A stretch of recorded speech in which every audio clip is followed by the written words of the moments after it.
that's a little bit better because I will be calling sellers today. I will be actually calling sellers today, okay? We will be having a lot of fun. Croatia is all clunky. Well, good thing I'm not here. I'm not there in Croatia, which is great. Okay, so guys, welcome to the challenge. We will be doing this for the next 4 days. In fact, I don't want you to call this a challenge. This is not a challenge. This is a runway, right? For a lot of you guys that want to take off into mobile home parks and RV parks, I am doing a challenge next month in person in my office. That's the challenge. So let me ask you the next question. Is this a challenge or is this a runway for the challenge? Is it a runway or is it a challenge? Which one is it? Okay, love it. It's a runway, right? So the next 4 days, I'm going to basically lay the runway with a lot of information. Why are RV parks so great? Why are mobile home parks so great? We're going to talk about how do I find those leads. We're going to talk about how do I identify if it's a good lead, a bad lead. We're going to talk about all of those things. And then for those of you guys that are in my community, we're inviting people to come out to my office and spend a whole week to actually do these deals in person at a real in real life challenge in my office. So this is not the challenge. This is mobile money, right? Mobile home parks, trailer parks, RV parks, etc. Mobile money. And we're going to be doing this as a runway or an action game plan, essentially, to give you 4 days of awesome training. The main purpose of this training is actually to help you guys, for those of you guys that are come out and see me on this challenge we're doing. My challenge I'm actually doing right now is 100 cities, 100 days, helping 100 newbies get their first deal. I'm on city number 5, I think. Let's see, we've done Hawaii, 325 people came out. Alaska, 105 people came out. Oklahoma City, 200 people came out. Chicago, 550 people came out. In Milwaukee, we have 150 people RSVP'd for tonight. I am doing 100 cities in 100 days. And if you didn't know that, you've been sleeping under a rock. I am in my own RV, and this RV is amazing. We bought it with creative finance, no money out of my pocket. It's a brand new 2025 edition. It's like a $500,000 RV. I've not put a dollar into it. And then I was really creative. I went to my sponsors and I said, hey, I'm going to go on the road and help thousands of people get their first deal and build momentum. Will you pay for my wrap and my gas and my employee to drive it? And will you pay for my Starlink? And they ponied up $760,000 for airfare, employees, camera guys, editors. They ponied up. Home Depot, Monster Energy, and all sorts of amazing sponsors like Prime Corporate Services, etc. They all ponied up and they said, we want to be behind this mission. That was a really creative way for me to go out and accomplish my mission, which is helping thousands of people get their first deal. So that's where I'm currently at. Tomorrow, when you guys see me, I will not be in Milwaukee. I will be in Green Bay at a different park. Then I will be in Minneapolis the day after that. And then I will be in Fargo, freaking North Dakota on Thursday. So all 4 days, I will be changing cities, but I will be starting at the exact same time. Each day, we're going to spend about 3 hours together, and we're going to do a mix of things. We're going to do some seller calls, so you guys can hear me talk to actual sellers on RV parks and mobile home parks. We're going to bring in a lot of my successful community members to talk about their expertise. In fact, we have Tyler Ware coming in today. Tyler Ware, since being in our community, has built his portfolio to $50,000 a month net income in his pocket, net income, just from mobile home parks. He focuses on mobile home parks. So would you guys want to see and hear from somebody that might be closer to where you are in your journey than to where I am in my journey? Somebody a little bit closer to where you're at that comes in and talks about where they're at. Tyler is awesome, by the way, okay? Pace, I haven't received the details. Where are we meeting in Green Bay tomorrow? I don't even know. I have no clue. RSVP, creativenationtour.com. So I'll turn the side chat on pause for just a second. Creativenationtour.com. A lot of people ask the question, are you coming to my city? And the answer is, if you are not resourceful, you'll continue to ask that question. So let me make your life a little bit easier. The link I just put in the side chat goes to this specific website right here. I just did Honolulu, Anchorage, Oklahoma City, Chicago was 2 days ago. Now I'm in Milwaukee today. We will not give you the RSVP for the address All right, I'm sorry, we will not give you the address until you RSVP. Why? Few reasons. I have security. Okay, I have a full-time security guard that follows me around, and I have good reason for that. The world is crazy. And so we don't want people that are not willing to give their contact information before we go to the meetup. We have somebody making sure everything's safe at the meetup. We have 4 private security guards. You don't know who they are, and they are in the crowd. And I've never had a problem at a single meetup in 12 years. And I think the reason being is because we're smart about how we do it. So that's number one. Number two, the second reason is because we need to know where and how big these locations should be. If you don't give us an RSVP, you should RSVP for you, your kids, your spouse, and RSVP for all the cities that you're going to so that we can accommodate you. For example, we had a location in Alaska that we thought only 25 people were going to show up. 105 people showed up. We could barely fit in the room. And also, we didn't bring any food. If we have 100 people, we're going to bring food. We're going to bring vendors. We're going to bring people, if that makes sense. Okay? So RSVP for the tour. It is free. There's nothing for me to sell there. I get a lot of people that in Chicago, somebody came up to me and said, hey, Pace, I see you're signing books. Can I buy one of your books? Bro, I've sold 200,000 copies of that book. I've never seen $1 of that book. I wrote that book with Bigger Pockets, and I let Bigger Pockets make all that money. I'm not going to travel around selling books. I'm not going to schlep. If you guys don't know the Yiddish word schlep, I'm not going to schlep books around and sell books ever. It's never going to be my style. So even people are like, wait, you're not selling books? You're not selling merch? You're not selling hats? No. Because if you're in my community, you get a SubTo hat when you first join our community. We do not sell them outside the community. I do not have anything to sell. I don't have merch to sell. I don't have a book to sell. I don't have anything to sell at these meetups. What I'm trying to do is leave a lasting legacy across the country where we create leadership or amplify our existing leadership in every local area. And if you are a new person, you, number one, have maybe seen me online for a long time, you should come out and see if I'm real. You should come out and see if I'm full of crap. You should come out and meet hundreds of people in your location and ask them, is Pace real? Shake my hand, come see me. That's one of my goals. But the main goal is when I helped that homeless lady at the beginning of this year get out of her situation and get into a home using creative finance, I was like, why can't I do this in every state? Heck, what would be the craziest thing I could ever do? And what is crazy that I'm currently capable of? Not something that is like a 5-year goal. Like, what's a crazy goal I could accomplish now? Like, if I put it on the calendar, I'd have to sacrifice a lot of stuff. But if I put it on the calendar, what could I accomplish this year? And so in June of this year, I'm in Montana, my summer home. You know, it's crazy what I asked my wife to do. We live in we have an 8,000 square foot home in Montana. We have an 11,000 square foot home in Arizona. Not bragging, but creative finance can do a lot of amazing things. I bought both houses with no money down. And I'm asking my wife and my kids to leave those accommodations, to leave their beautiful life they have. They have a lot of space. They don't have to clamor all over each other in a camper. And my wife doesn't have to rush out of the camper every single day like she did this morning. She had to rush out of here so I could use the camper. And she's taking the kids out and around Milwaukee to show them, every city in the United States. But I'm asking my wife to do work, like take the kids out of school, mess up your schedule. I'm doing all of that so I can show people that deals can be done in every single city in this United States and Canada and Puerto Rico. In 2026, I plan on doing a shorter international tour where I go to 30 countries in 60 days. I'm planning on doing that next year, 30 countries, 60 days. Anybody in here outside of Canada, Mexico, Puerto Rico, or United States? Anybody in here from there? Okay, Germany. Tarisha, good to see you. Germany, she just came to my office and hung out with me. Okay, Ukraine. So I will do that next year. Cayman Islands, awesome. So wherever my students are, we currently have 29 countries of students, 29 countries. We are in 29 countries, and we will be doing an international tour. Granted, those meetups will be much smaller than Chicago or Houston or whatever, but this year is a United States, North America tour.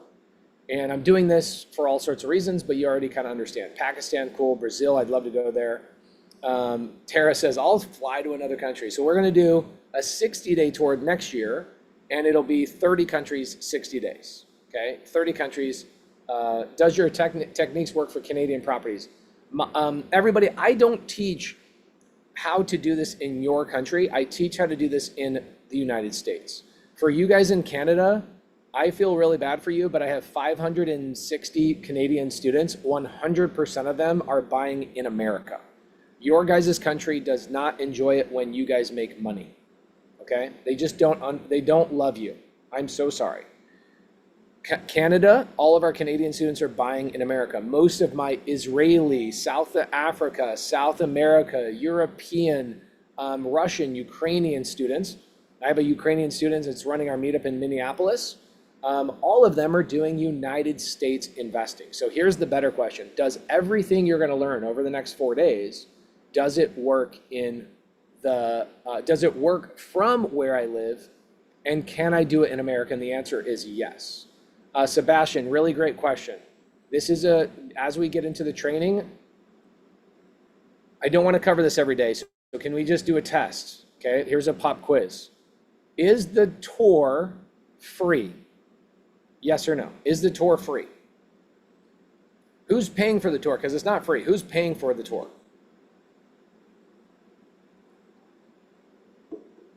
Sponsors. Home Depot, Monster Energy, Prime Corporate Services, Relay Financial, all of those sponsors are paying for this. So it's not free.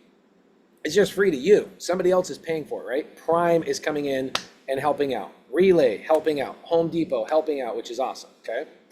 Okay, so is it free to you? Yes or no? Awesome. Except for what? What's the one thing you might have to pay for is food and drink, right? Depending on the location you go to, you might have to pay for food and drink. We can't get all of the food sponsored for this. So if we had food in Hawaii, food in Alaska, food in Oklahoma City, and Chicago, we did not have food. It was crazy pandemonium, 600 people there, okay? So if there's food, I'm not supplying the food. Is that okay with you guys if you have to buy your own food? Yes or no? Okay, cool. Now, am I going to every state in the United States? Yes or no? Viola says no. Okay, yes, I am. I'm going to every single state in the United States. Am I also going to Canada 3 times? 3 different places in Canada. Okay. Am I going to Puerto Rico?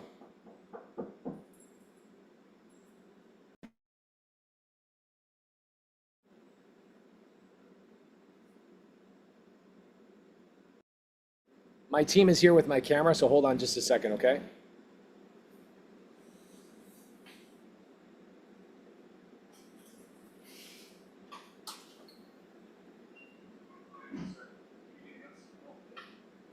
Close the heart. All right, guys, sorry about that. Having a good camera is important, and having a good microphone is important. When I don't have a good microphone, I'm yelling a lot louder than I should be, and my voice gives out. Okay? Okay. Can I go to more than one location on the tour? Yes or no? Can I go to more than one location on the tour?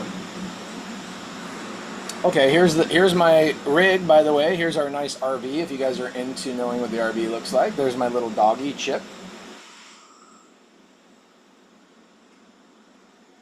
Okay.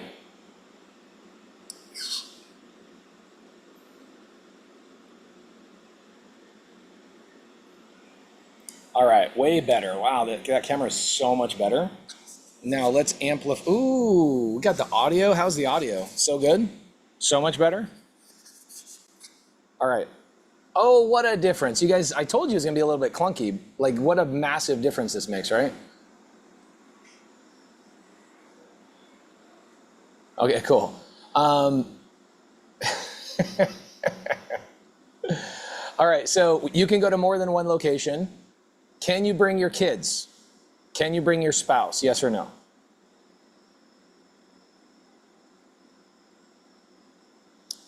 Okay, cool, awesome. Should you RSVP for them? Would it help me and the people putting these together? Okay, cool, love that. These meetups are being put together by our local leaders in the SubTo community, okay? And how can I help for the meetup in Memphis? Great question, Gary Farmer. I would ask the local leaders, how can we add them? You just have to go back and RSVP multiple times. It's kind of annoying. Janice, Luke, Jay Nice, she says, Maddie isn't homeless anymore. I'm aware of that. But let's talk about marketing for a second, Janice. If I'm trying to tell a story in a short, concise time frame, does everybody agree your attention span is absolutely trash nowadays? So if I have to explain to you, hey, there was a lady that used to be homeless that is no longer homeless, instead of saying Maddie, the homeless lady, it's short form, guys. It's okay for me to choose my words to be a little bit shorter just because it's okay. All right? All right, cool. So welcome to the Mobile Money runway. We are going to go through the next 4 days, and tomorrow my setup will be a little bit better, but not today.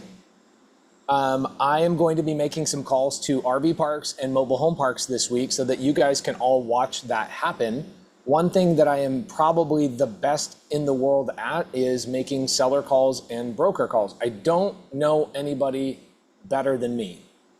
And I think the reason being is because, one, I'm not good at everything else, but I'm good at that. And the reason being is because I care so much about these people that I'm calling, and I really care about finding a legitimate solution for them, that I really, really do great on these calls. And so if you guys have never seen me make seller calls, okay, how about if you stick to questions that have to do with the current training? There's so many other places you can get unrelated questions answered. Asia, you are so right. But Asia, let me teach you something as well. This is kind of an unfortunate thing. I've learned a long time ago that people really don't pay attention to their emails or the time that we start.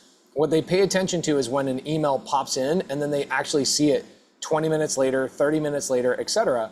When we started this Zoom 21 minutes ago, I start on time every time. We started on time. We had 740 people in here for the first 10 minutes. We have nearly doubled in the following 11 minutes after that. So what I do really well, Asia, and what I do really well for people like, can you just get to it, is I give you good information in the very beginning while we allow other people to trickle in. I know that's not your fault. I'm fully aware that the people that show up on time, it's not your fault that I have to spend the first 20 minutes filling up with good information and things that are beneficial and helpful, but are not exactly the right training. Why do I do that? I do that because I've been training for 13 years. And I've learned that if I start in the heavy duty stuff in the very beginning, by minute 20, people start asking questions about something I taught in minute 4, minute 7, minute 14. And I've just learned that the lesser of two evils, because some people go, can you just turn the side chat off? No, I love the side chat. It gives me energy. If you want me to be energetic and happy for 4 days and deliver a high level, training to you for free, then let me have the side chat. It gives me energy, and it also lets me get to know people. It also kind of helps me have a measurement of where everybody is mentally, of like, are they in this? Are they following along? Are they getting it? I love the side chat. I love the transparency that comes from it. I love the collaboration that comes from it. And by the way, if you are one of my SubTo members, say me in the side chat. Say me. James says, turn the camera off. No, James, now, when you tell a grown man what to do, this is what you're gonna get the rest of the training. I'm gonna do this for the next 3 hours, James. James like, gosh dang it. Okay, don't tell this grown man what to do. This grown man will do what this grown man wants to do, okay? Okay, so we got a lot of people in here that are in the community. So it's a really great idea for you to collaborate. And if I turn the side chat off, doesn't it take away the collaboration effect? Yes or no?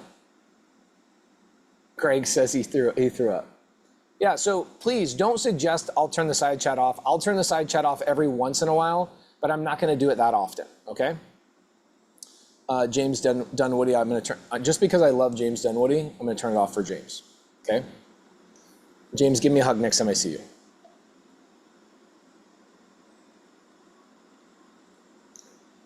Okay. We've got somebody coming in 20 minutes, so let me start this off. For all my note takers out there, here's what I want you guys to understand. Single family, write this down, please. This is critical and very important for you to understand. If you are wanting today money, okay? Oh, I thought I turned this off. I'm sorry. There we go, turned it off. Okay, so if you want today money, okay? Should I go after mobile home parks, RV parks, multifamily, self-storage? If I want today money, like today, I want to make money this week, I want to get a check in the next 20 days, the answer is typically not.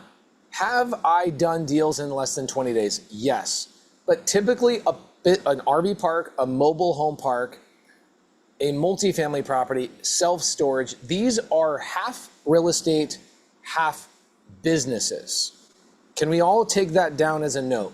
Those are half real estate, half businesses. So once you get under contract on one of these, that's actually where the most challenging part comes in. You now have to verify all the data. It's called the due diligence period. I know there's really smart people in here that all know what these words are.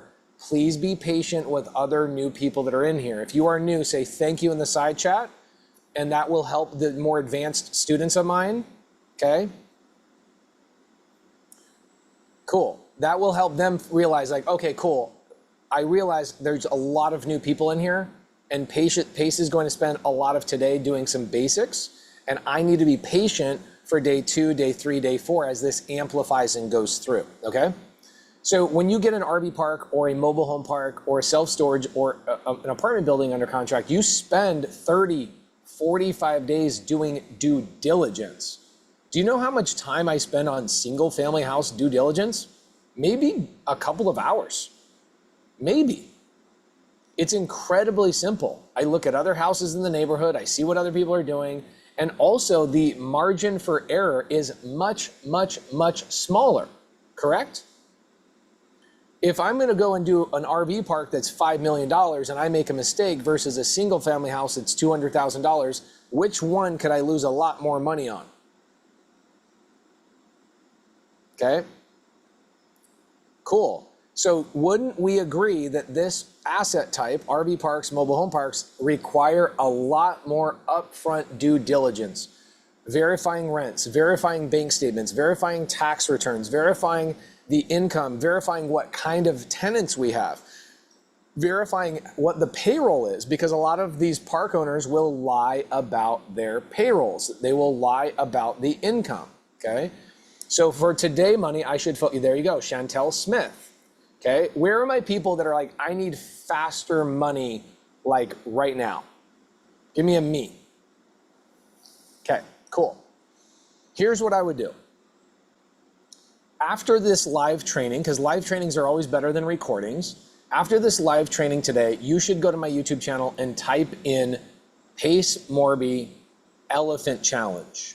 Okay, Pace Morby Elephant Challenge. I have done a lot of single family challenges in the past, probably 30 of them on my channel. You should go and watch those. However, it won't be live. You won't be meeting live people. I won't be able to answer questions because it's a pre-recording, okay? So that's the downfall to RV parks, mobile home parks, etc. Unless you partner with somebody like me, okay? Partner with somebody like Tyler Ware. You partner with somebody that's already doing deals because we can buy RV parks very quickly. In fact, the fastest RV park I've closed was I got the seller on a call. I closed 2 weeks later. Creative Finance allows us to do that. And the student who brought the deal to me got paid 30 grand. So can you get faster today money on RV parks, mobile home parks, if you are just finding the deal and teeing up the more advanced person? Yes or no? I like when people say, sure, okay? Now, the downside, okay, the downside to, by the way, I turned the side chat off for a little bit. The downside to single family is that they don't cash flow tremendously. You have to buy a significant amount of them in order to quit your job. So let's go through it. The highest cash flowing property I've ever owned, the type of asset. So here's how we, by the way, note takers, this is gonna be challenging. I know you guys are used to me having my iPad. I don't have my iPad this trip. I'm sorry. For the next 4 days, I won't have my iPad, so I won't be able to draw stuff like I normally do. So my note takers, you're gonna have to kind of draw your own notes. Acquisition, we're gonna show you guys that this week. Where do I find leads, right? That's the acquisition part. The exit strategy is how I make my money, right? So for example, let's do a little test in the side chat. Is Section 8 an acquisition strategy or a money-making strategy? Section 8, what is it? Exit or entrance? Okay, so what I tell people is I think you're wasting your time when you learn Airbnb. You're wasting your time when you're learning Section 8. You're wasting your time when you learn midterm rental. You're wasting your time when you learn HUD-VASH or any of these programs because you haven't learned where the deal comes from in the first place. Okay, Tia Murray says, I learned that the hard way. How many people went and took like an Airbnb course or a Section 8 course, and you basically wasted all your time learning about exit strategies and you never learned how to actually buy a deal with no money out of your pocket? We will show you guys where leads come from this week, which is by far the most important thing. Why? Because the asset and you will determine the exit strategy. Okay, and you are going to be based on your phase. So for example, here's how this difference is, okay? The difference is this. If I get a house that's in a kind of a crappy neighborhood, it's Section 8 approved, and I can buy it with no money down. Okay, I could go on like a website right now, like creativelisting.com is a really good place for me to go. I could go to creativelisting.com, find a SubTo or seller finance deal. I could buy that deal and turn it into Section 8 if it's Section 8 approved. Cool. Now I find another house and it's a nice house in a nice neighborhood and it's not Section 8 approved and it has an HOA. Oh, I guess it's not a deal. No, you just need to, you now learned how to acquire leads. You now need to change your exit strategy, okay? So your exit strategy on that house, guys, give me some guesses in the side chat. On that house, it definitely wouldn't be Section 8, right? What would it be? It definitely couldn't be Airbnb either. Could be long-term rental, could be, but long-term rentals really don't cash flow. Definitely not gonna be a pad split. It will definitely not be a pad split. Why would it not be a pad split? Is because it has an HOA, my friends. Okay, there we go. I like it. I got lease option. You've got midterm rental or flip. I like those three. Okay, or a wrap is good. Co-living, HOA is not a good fit for co-living most of the time, my friends. Okay. Okay, you could sell it if you bought it on a good enough price. So do you see how that acquisition and then we determine the exit strategy? We don't determine the exit strategy before we find a house. Do we all agree with that? You don't go, I'm a Section 8 investor and then go find Section 8 deals, because now you're limiting yourself to like 1% of the deals out there. The right thing to do is think of yourself as an investor. I will invest in anything real estate that makes sense. And when I find an opportunity, I then determine what exit strategy it goes into. Does that make sense? So a lot of people that are having a hard time scaling is Section 8 is like 0.01% of the houses in the United States. Is there opportunity there? Yes, there is opportunity there, but it's 0.01%. I want to learn how to go and find all the foreclosures, all the probates, all the people that are going through pain. And as I get those leads, I then determine the exit strategy. Does that make sense? So let's talk about that with RV parks and mobile home parks. I'm gonna have some sellers that I talked to this week that might not be a good fit for me because it might be a seasonal park, okay? Again, what if What if I start out by saying, I will not touch anything but this kind of park. I will only touch seasonal parks. Well, guess what? I'm limiting myself to a very small group of leads. And now I have to only go after those leads. Rather than, what you should learn is, how do I go after all the leads that are in pain or motivated? And then I determine, based on that asset and based on me and my desires and where I'm currently at, what I could do with it. So let's talk about a couple of things you could do with an RV park. Number one, I could buy it, right? I could buy an RV park. That's pretty obvious. I could buy an RV park. I could buy a mobile home park. It's pretty obvious. Number two, I could bring a lead to somebody that is more qualified than me. Who are my number twos? Where are my number twos that are like, that's me, I'm the number two? Anthony Phillips says, what do you do with an RV park in the winter? I have 2 seasonal RV parks and we shut them down during the winter. They make so much money in the summertime. It's okay that they're shut down during the wintertime. Where are my number twos? If you teach me how to bring leads to the table, I will bring them to you. I'm not ready to own them yet. Okay, so that's number 2. Number 3 is, once I get really good at negotiating and contracting a park, okay, because number 2, 1 is like I'm buying the park. Number 2 is I'm generating a lead and then I'm giving the lead to a closer. That closer then pays me a fee. Okay. Number 3 is I'm actually the closer, but I still can't buy it. Okay. How many people want to learn how to become a number 3?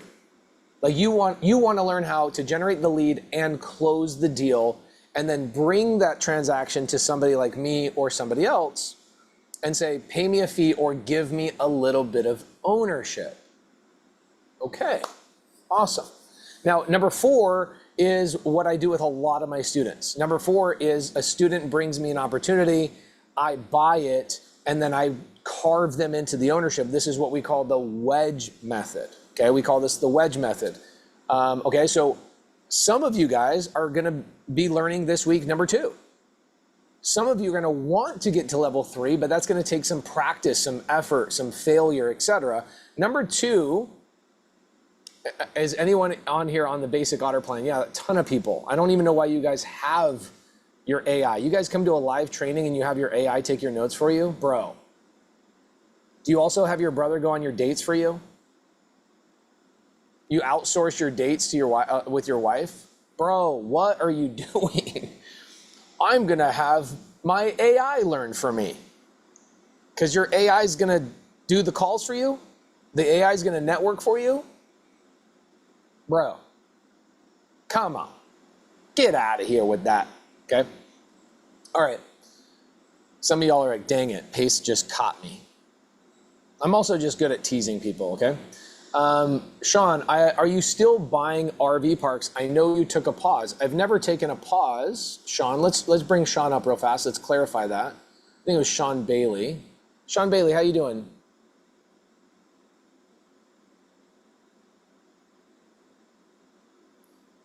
Sean Bailey.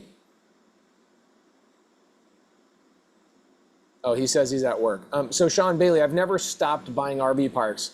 Something that you need to understand is that I have multiple buy boxes. Okay, we're going to talk about buy boxes for the next couple of minutes. Okay. What is the most important thing you are going to need in your journey if you are new? If you're new, raise your hand. I'm new. Say I'm new in the side chat. I'm new. I want to be a number 2, I want to be a number 3, or I want to be a number 4 one day where I can wedge in. Okay, tell me your number. Are you a 2? Are you a 3? Are you a 4? Okay, cool.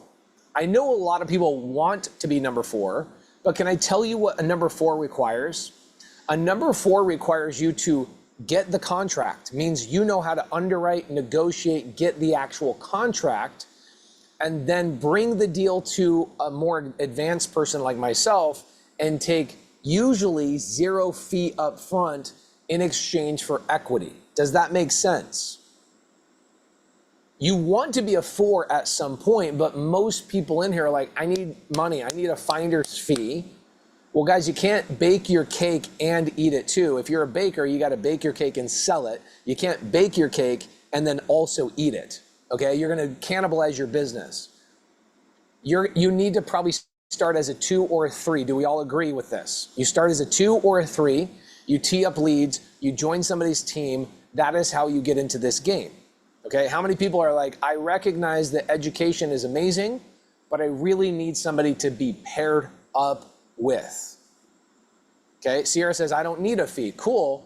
If you don't need a fee, then you would want to be a little bit more towards a 4. Now, there are times, and I will tell you guys some stories this week, there are times where I will give people both a fee and small ownership depending on how good the deal is, okay? Now, we do have some seller calls today, and I have some guests coming in to give you guys stuff. I've got probably another 5 minutes before my guest shows up and arrives. We're gonna chat with Tyler Ware for a little bit. He'll hang out with me for a little bit. And I've got a seller call. Let's see, let me remind myself of what the seller call is. Okay, so Michael Callan. Let's see, Michael, are you in here, brother?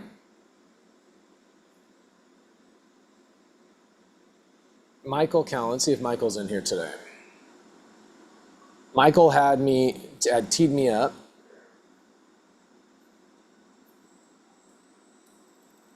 Michael teed me up a couple days ago to call his seller. Hey, Carly, will you do me a favor and reach out to Michael Callan in the community and see if, okay, cool, Tyler's here, awesome. Can you see if Michael Callan in the community is ready for me to call his seller today? Okay, Sarabi says, I think he might be coming on at 12:30 Central Time. Awesome, okay, thank you, Sarabi, I appreciate that. Now, why do I love RV parks and mobile home parks? The reason why I love them is a handful of reasons. Number one, they make like a significant amount of money. And when I say make money, I mean keep money in your pocket, goes in your pocket, you pay it. You don't really have a lot of months where you're breaking even or you're losing money. In single family, like regular 3-bed, 2-bath houses, the number one best cash flowing exit strategy is what? What do we think it is? It's co-living, okay? Co-living on single family is the best. And that is usually around $1,500 a month net, okay? $1,500 a month net. However, please pay attention to this. This is gonna open up your mind quite a bit. I love single family. It's where I cut my teeth. I still do single family. I will never leave single family, okay? Dima says wholesaling. No, we're talking about keeping these assets. Like wholesaling, anybody can do wholesaling. That's for that. If you wanted me to teach you wholesaling, that would be a completely underutilized, you would be underutilizing me. I give away wholesaling education for free. It's the most basic thing on the planet. Go watch bird dog training, go watch wholesale training. If you need somebody to teach you wholesaling, go watch it all for free on YouTube. I don't like doing live streams on wholesaling. It's like kindergarten for real estate. I love wholesaling. I've been running a wholesaling podcast for 5 years. I love it. It's great. I'm not criticizing it, but do you want the live pace to show up and teach you kindergarten stuff? Or do we want to be teaching like a little bit more advanced stuff so you have some things pulling you the right direction? What do you guys want? You guys want to be taught like kindergartners? Or can you go watch some kindergartner stuff on YouTube? Okay. Don't ask me wholesale questions, please. I have 500 episodes of Wholesale Hotline on my YouTube channel. If you are a wholesaler and you just want to wholesale single family stuff, this ain't the place for that. I've already given that stuff away for 5 effing years. For the love of mercy, please do not bother anybody's time. Please.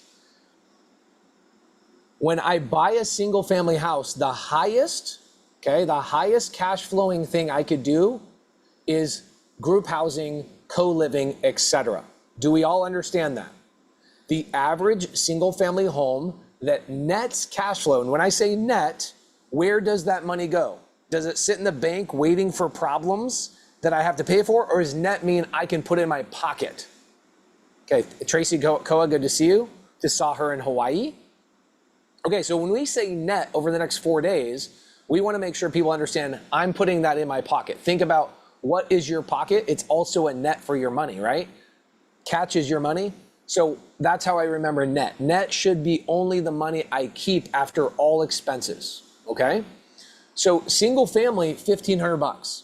How much time, energy, and effort at the highest level cash flow on single family, how much time did it take me to find the deal, negotiate, follow up, negotiate, follow up, negotiate, follow up, contract, escrow, problems, issues, you know, there, by the way, welcome to real estate. That's every transaction, single family or otherwise.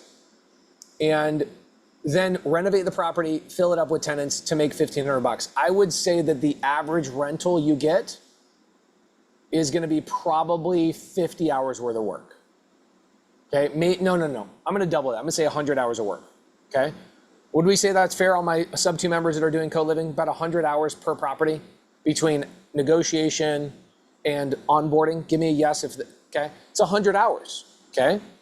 $1,500 a month for the rest of your life, and it gives you cash flow, appreciation, tax benefits, gives you all sorts of things. I like that. That's worth my time. I love that. I will do that forever. However, on a mobile home park or an RV park or a trailer park, which I own all three, I would say it's about the same amount of time. It's about 100 hours. Let's just be crazy and say it's 200 hours. Let's double. It takes about, let's just say it takes 200 hours to get one of these in my portfolio. My average net profit on my parks is about $18,000 a month. Net, in my pocket. 18 grand. Do you understand why a lot of my SubTo community and Owners Club members are going a lot more after RV parks, mobile home parks, et cetera, as they scale their businesses? Are we understanding the difference? Will I always do co-living? Yes. Why will I always do co-living? I will always do co-living because it actually solves a problem in the economy. It provides affordable housing. The market is heading that direction, and so I love that. I love Section 8. I love HUD-VASH, but the reality is there's way more co-living opportunities ever. Like literally a 50-time larger opportunity in co-living than there ever will be in Section 8. Okay? And when the government shuts down, guess what still pays for co-living when Section 8 gets shut off? Okay? So co-living really does help people, and it makes really freaking good money. I love co-living. I will continue to do it. Okay? Awesome. On the lowest end of the scale of cash flow is a regular rental. The lowest amount of money you can make on a single family home nowadays. It's really hard to cash flow on a regular rental, which is why you see a lot of people do midterm rental, Section 8, HUD-VASH, abuse houses, right? Like battered women's shelters, assisted living, sober living. Those types of strategies on houses is to amplify the cash flow and also meet the need of that particular house. You'll find houses that you're like, wow, this is a 10-bedroom house. This needs to be a co-living property. It just has to be, right? So for those of you guys that want to get into co-living, you guys want me to do a co-living challenge next month? Should we do a co-living challenge next month so a lot of the single family people can get into single family like stuff? Give me a yes. Okay, Carly, will you do me a favor, and Saravi, my favorite ladies on the planet, will you create next month's challenge to be a co-living challenge? And let's set up the dates and then get the link in here so people can RSVP for that, please. Okay, Kyle Carter says, Pace, we could crush that. Kyle crushes that hard. Okay, anybody in SubTo or Owners Club, I'd love to have you on and highlight you during some of these days so we can talk about your deal flow to people that are not in the community to show who to collaborate with, okay? Dave Hansen says, what is co-living? Okay, so check this out. I'll talk about co-living for just a minute. We'll bring up Tyler Ware in about 12 minutes. Okay, check this out. We've got, let's go to PadSplit. By the way, PadSplit is the sponsor of my tour, so shout out to PadSplit. They are one of the sponsors. So check this out, guys. Wouldn't it be cool if I could just rent a room? Well, check it out. I can go into Arizona. I've got multiple houses. I know Kyle Kargas has multiple houses right here on PadSplit. And I can just go into one of these houses and I can rent per room. And I can come in here as a working professional, let's say I just graduated college, I'm not really gonna hang out at my house a lot, I just need a place to lay, a place to keep my stuff. Okay, this one's $180 a week. Cool, I could live in this house for $180 a week. Okay, co-living is kind of like dorm room rentals, so it's rent by the room. And the average amount of money you can make on one room is $925 per room. That's nationwide. I know there's some markets people are going, I don't get that much, but there's other markets you get more. So the average is $925. Preston Sierra says hostel. I don't think it's quite like a hostel. A hostel typically will have 2 and sometimes 3 people per room. A pad split or co-living is only 1 person per room. It's a little bit different, okay? Maria, great question. We're not gonna turn this into a full co-living property thing. Do we agree we're gonna do co-living next month, right guys? We're gonna do deep dive for 4 days on co-living next month. We agree with this? Okay, I'll have Tracy Koa, Kyle Cargus, I have a whole bunch of people that are killing it in the co-living game in the SubTo community. I'll have them come in and highlight on some of these individual days, okay? So, co-living is beneficial because it's the only place really on the planet that you could have a dedicated bedroom to yourself and a shared bathroom for under $1,000 a month. And by the way, Josh Zaninga, good to see you, John. Deep dive next week. Sorry, bro. I will not be able to do a challenge like this or like a 4-day training every week. I'm on the road. I'm doing crazy stuff. So, yeah, sorry. It'll have to be a month away. Okay, we'll have to do it a month away. So co-living is amazing because it's the only thing that satisfies the need to keep things under $1,000. Now check this out. Check this out. If I live in one of these co-living properties, guess what I don't have to pay for? I don't have to pay for utilities, cleaning, internet, landscape, pool. It is all inclusive. So think about that. For $900 a month, I get utilities, internet, power, water, all of those things for $900 a month. When you really think about this, it is one of the greatest strategies on planet Earth. So we'll talk about that next month. So will I continue to do single family? Heck, yes, I will. But more and more of my portfolio is becoming RV parks, mobile home parks, trailer parks. There is a difference between these three, okay? Trailer parks and mobile home parks are actually different. Trailer parks and RV parks are different as well. You will learn the difference of these. Why do I like these so much? Well, it's a transitory client in the RV park world. I love the RV park world, probably top of my list, then followed by mobile home parks, then followed by trailer parks. I love all of them. Those are like level 9 for me. RV parks for me is a number 10. Why? RV means recreational vehicle. These people are recreationing. 99% of your tenants in an RV park are here for 3 to 7 days. They're not staying permanently.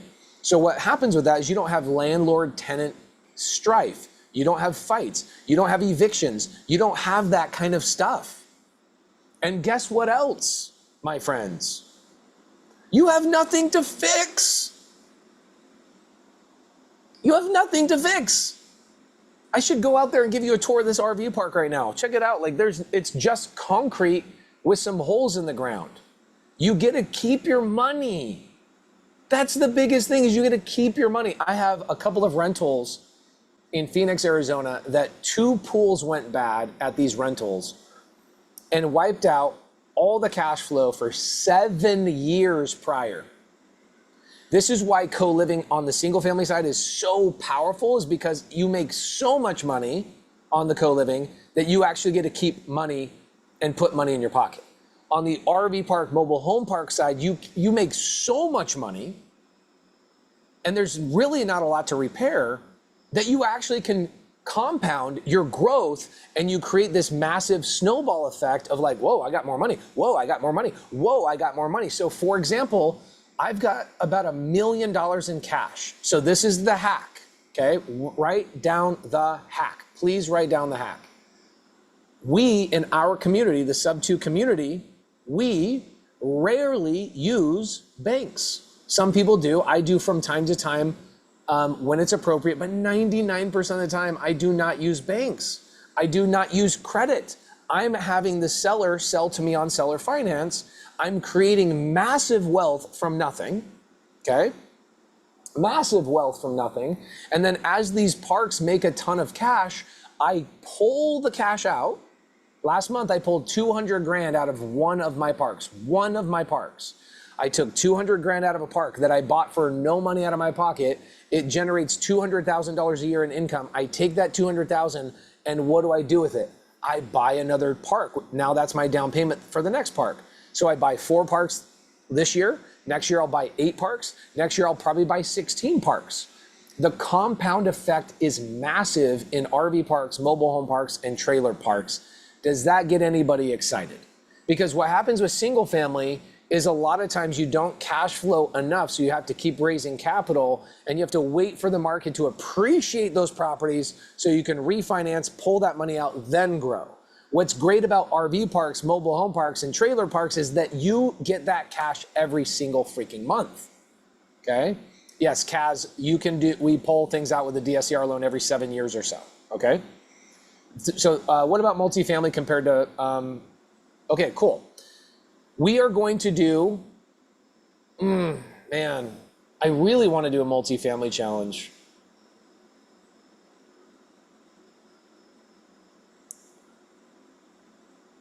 How do we acquire cash to put down a park? Okay, Amber, obviously you're not in my community. I can tell by that question. So I'll jump on that. Amber, let's see, Amber Kawanahi. Amber, what up? How you doing?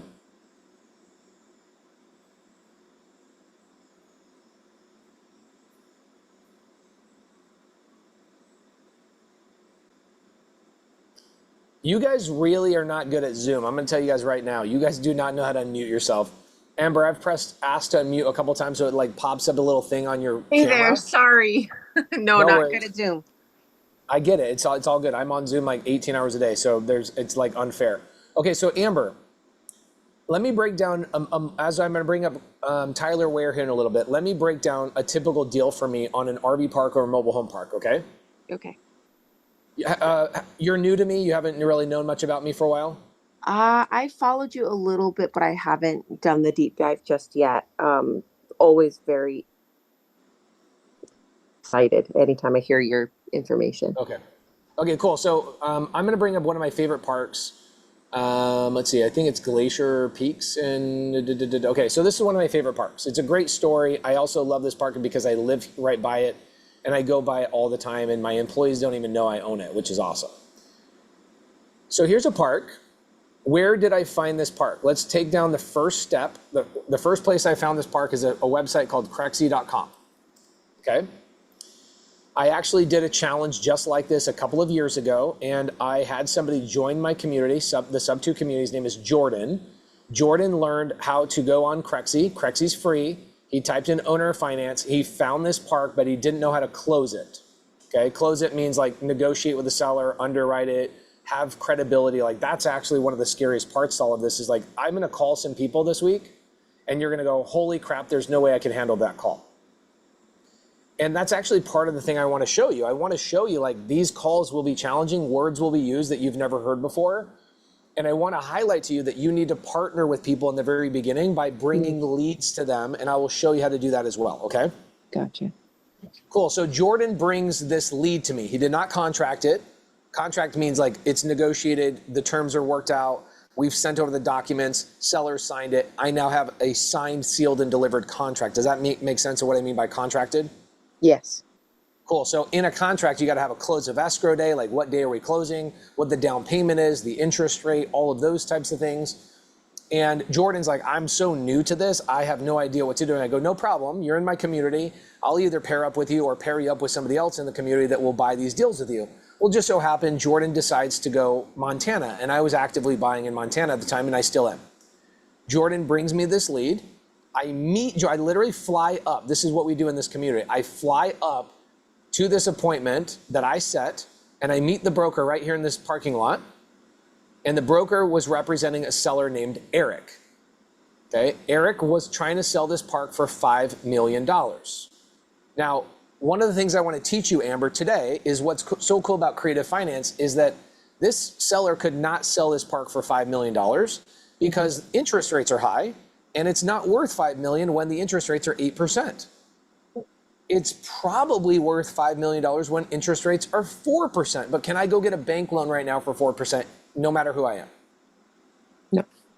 No. The average interest rate right now is like 6.25. At the time, the interest rates were like 7.75. So what I did is I went to the broker and I went to the seller, and I, of course, did this with Jordan so he could learn.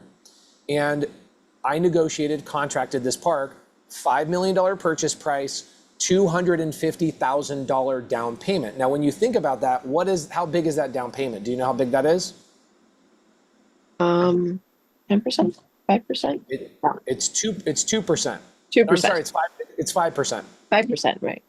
So a 5% down payment, I convinced the seller to give me 4% interest. So think about this. I buy a $5 million park, a 5% down payment with 4% interest. Is that an incredible deal or what?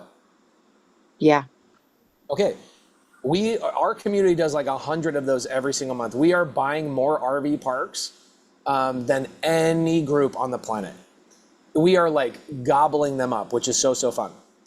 It's common. A lot of times, like I just bought a 24-plex the other day, no money down, 0% seller finance. Like it's crazy what we do. It seems too good to be true when you first find out about it, but stick with us for a couple of days, you go, holy crap, this is happening everywhere. So I go to another member in my community, somebody who owns some Chick-fil-A restaurants, and he's like, I got so much cash, I don't want to pay, so I joined this community just to be a private money lender. We have about 5,000 of those people in our community. So I just went to somebody else, I go, hey, who wants to earn some interest by paying my $250 down payment? So I raised $250. I then raised 60 grand for Jordan. I paid Jordan a $60,000 fee, and I raised $10,000 for closing costs. So I'm all in. Let's see, what was my total amount? I think I raised $330,000. Okay. This park makes 20 grand a month.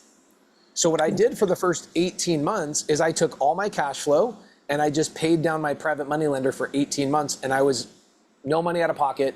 And now my private money lender is completely paid off. He's now rolled into another project of mine in Big Spring, Texas. And now that park is paying him off again, so I can roll to the next one. So I get all my money from other collaborators, people that are like, I want to be involved in your park, okay? Does that help answer your question? Yes. Thank you. Cool. Now, what's so fun about being in the SubTo community, our private one, this is obviously not a private Zoom, this is open for everybody, is that we have about 5,000 people that's all they do. They just do private money lending and they jump in on other people's deals. So I bought another RV park this year, and I needed 900 grand to buy 2 parks, totaling about $8 million. So it was about 10% down payment. The seller gave us 3% interest, but I needed 900 grand. I just brought in a bunch of SubTo members. They brought 900 grand, and they all brought in like 25, 35 grand, and they all became partners on that deal. So that is a creative way. I get seller finance from the seller, and then I bring in my private money lenders to partner with me on that deal. Now that one, they are not private money lenders. They are what I call pimps, PMPs, a private money partner. So I go, I don't want to pay you a monthly payment unless we're making money. I'll give you equity instead. On the first park in Montana, I gave him interest only. I paid him off from my cash flow. Now I own 100% of that park. My Big Spring, Texas park, I brought in 40 people and they all became my partner, okay? Does that all make sense to everybody? Can I get a yes in the side chat? That makes sense of where these down payments come from. Can I get a yes? Now, for those of you guys that have not watched my private money lending course, I have an 80-hour private money lending course I will give you guys for free. Nisha, will you do me a favor and throw the private money lending course in the side chat? Dave Hansen says, do they end up on title? Cool. Last question, and then I'll bring Tyler Ware up here. Dave Hansen, let's see if you can do the Zoom unmuting. What's up, Dave? How you doing? I'm good, Pace. How you doing, buddy? I'm really good. So really great question. So on one side, on the private money lending side, there's another side, which is the private money partner side, right? So in a private money lending side, I go, man, I don't want to give up any equity. I want this to be like the thing that gets me to quit my job or retire my wife or whatever it may be. I want to keep all the equity. You're typically going to go after private money lending where you got to pay them back with interest-only payments. Now, how are they secured? Not the question you asked, but I want to make sure we differentiate these two people. A private money lender has a lien on the property. So they have a lien against the property. They are not on title, but they have a lien against that property. Does that make sense? Yep. The other thing I do for my private money lenders is I also give them a promissory note. I also give them a personal guarantee, and I give them collateral against other assets of mine to double and triple secure them. Does that make sense? Okay, so obviously that's not something can be done when you're starting out. Incorrect. That's exactly why I wanted to bring this up. Dave, if you brought an opportunity to me and we needed to raise money, wouldn't it make sense for you to use my personal guarantee and my collateral? You basically can leverage me as the person that you're bringing to the deal, correct? Okay, yep, that makes sense. Okay. So a lot of you guys that are new to me, I need you to understand the reason why I have a good reputation in this business and I've been around for so long is because I believe collaboration is the #1 key to success. And what happens with a lot of new people and why they really get stuck is because they're on YouTube, they're on ChatGPT, they're reading books, they're doing all the bull crap that doesn't actually help you. Meanwhile, we in the SubTo community are all collaborating with each other and leveraging each other's resources in a creative finance manner. For example, Tyler Ware owns more mobile home parks than me. I own more RV parks than Tyler. So if Tyler was like, hey, Pace, I got an RV park I want to buy, he might come to me and go, hey, can we buy a couple RV parks together so I can see how they operate differently than my mobile home parks? And I'd go to Tyler and go, hey, Tyler, I want to buy a couple of mobile home parks with you because you have better systems and processes than I do. Do you see how I would collaborate with other people? Yes. Write this down. Everybody that's new to me, the reason why our community is the #1 real estate group in the world, this is not even an exaggeration. It is absolutely true. People, the CEO of EXP, the CEO of Real Estate, the CEO of Coldwell Banker, these people call me and ask me how we built what we built. They're all wondering how we're gobbling up all these deals.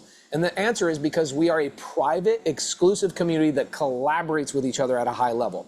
So from a private money lending standpoint, Dave, just because you don't have collateral doesn't mean you're not in a community with people that do. Does that make sense?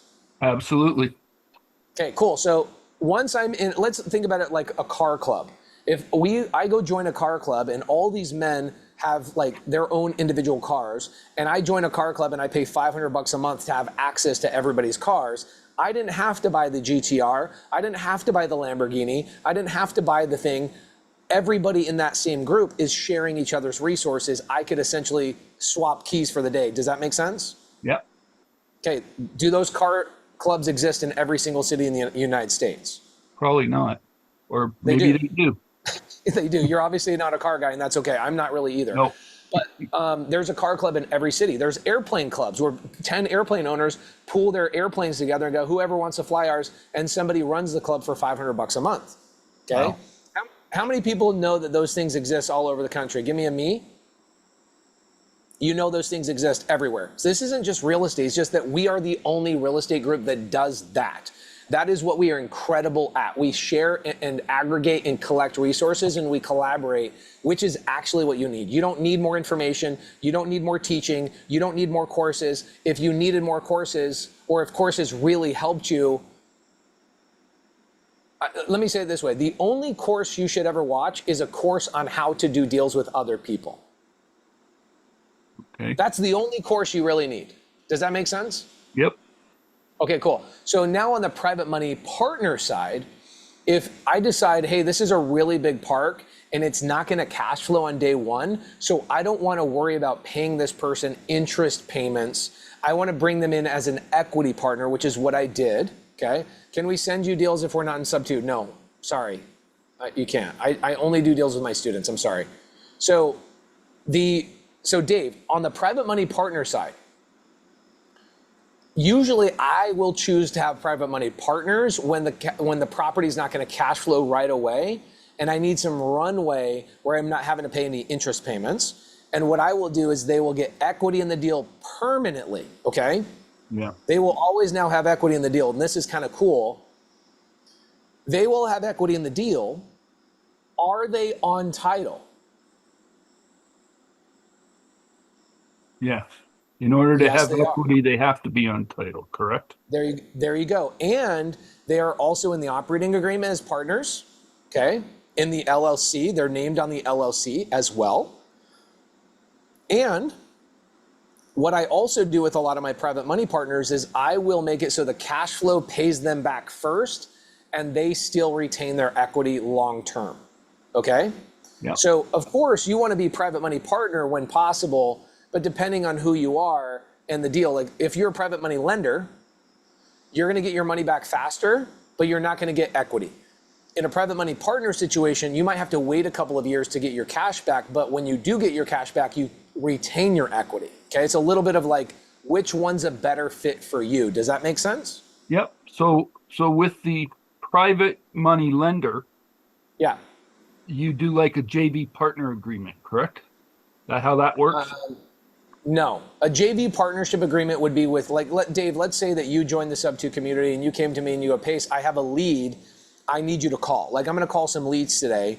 Those people sign a JV agreement with me because I'm now doing a joint venture. We're not partners. I'm just making sure that they're protected. I'm not going to go around their lead, and they're protected. I'm not going to go around their lead, if that makes sense. That would be a joint venture. When you're doing a private money lending, there's a completely different set of agreements. The first one is a promissory note, okay? The second one is called a deed of trust. Another one would be a personal guarantee. Another one would be a lien against the property, okay? So those things are so far different than a JV agreement. A JV agreement means, hey, I'm working on some deals with you. I'm gonna give you some leads and hopefully we make some money on this. And if it doesn't, no big deal. These are like, I've loaned you money and I'm protecting myself. Does that make sense? Absolutely. Okay, cool. I know it's a lot of information. I forget how much I know about this kind of stuff. Was that overwhelming or did that help answer the question? No, you answered the question. Okay, awesome. Okay, so cool, very, very cool. Anybody learning a thing or two today?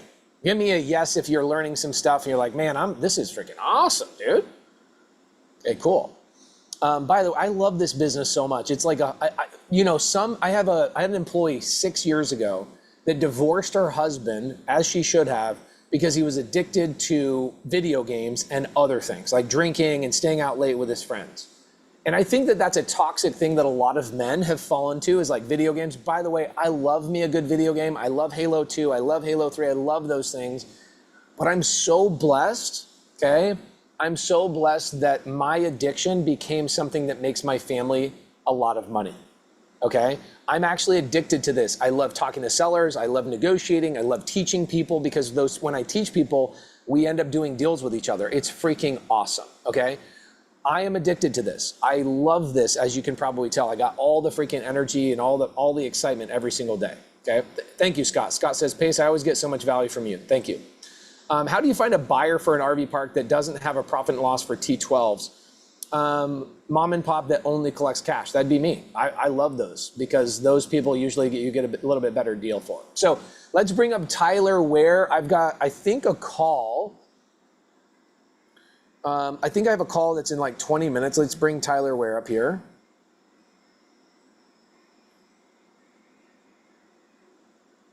Okay, so Michael's lead is a seller named Terry. Tyler Ware, what up, brother? How you doing? What's up, Pace? What's up, brother? As you guys can tell, him and I, even though we're homies and we're brothers, we did not come from the same household. He has a different accent than I do. Okay, this man is in the south of Georgia, gobbling up mobile home parks, and he's doing a lot more.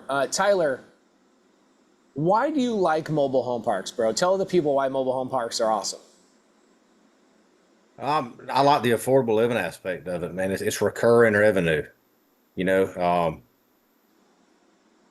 I like that that you can add value to it. You know, I originally wanted to go into like apartments and more higher scale multifamily stuff, but I backed into this, and I like it because I can take the houses out, I can move them in. It gives me a lot of options on how to add value and make a deal work.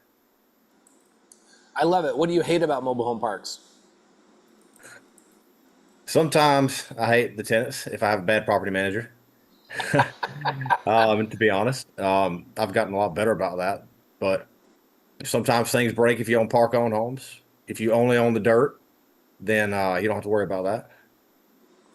Let's talk about that for a couple of minutes. There's a difference between owning the dirt and owning the actual unit. I have mobile home parks where I could go either way. It seems like it's maybe whatever day of the week I'm and how I'm feeling. There's certain days where I'm like, yeah, the extra cash flow from owning the unit, I'm super excited about. And then there's days where I'm like, gosh dang it, why do I own these stupid freaking units? And so there's a couple of things you can do. Okay, so number one is you can just rent out the dirt. Everybody that's taking notes, when you're doing a mobile home park, you can rent out just the dirt. Other people bring their units in. Okay, they bring the units in and they're only renting the dirt. That's way more simple. They're responsible for their own repairs. Okay, the second thing you can do is you can buy a park that has units in it, which I own a couple. They had units when I bought it that were park owned, meaning I, the park owner, own the units, okay? Those are great because you can rent out the unit and the dirt. The problem with option 2 is the freaking tenants beat the piss out of these things like you wouldn't freaking believe. You wouldn't believe how people live in a mobile home. And guess who's responsible for those repairs? It's Tyler Ware. Okay, the third thing that we can do is if I own those units, I could seller finance those units to those people and say, I'm gonna do a rent to own to you, and I'm not responsible for the repairs. And those are really nice because you can always get like a little down payment, $3,000 or $4,000, and they'll pay you money and they'll pay that unit off. And what's kind of nice about that too, I'm wondering if this has happened to Tyler, is a lot of these park owners, a lot of the tenants that do a seller finance deal from me, they will give me $3,000 or $4,000 to buy my unit, pay me a monthly rent on that unit so they can own it one day, and then they magically disappear and they're gone. And I never see them again. I'm like, you just gave me $4,000 and you've been paying me monthly and you just walked away from this trailer. I'm just gonna turn around and sell it to the next person.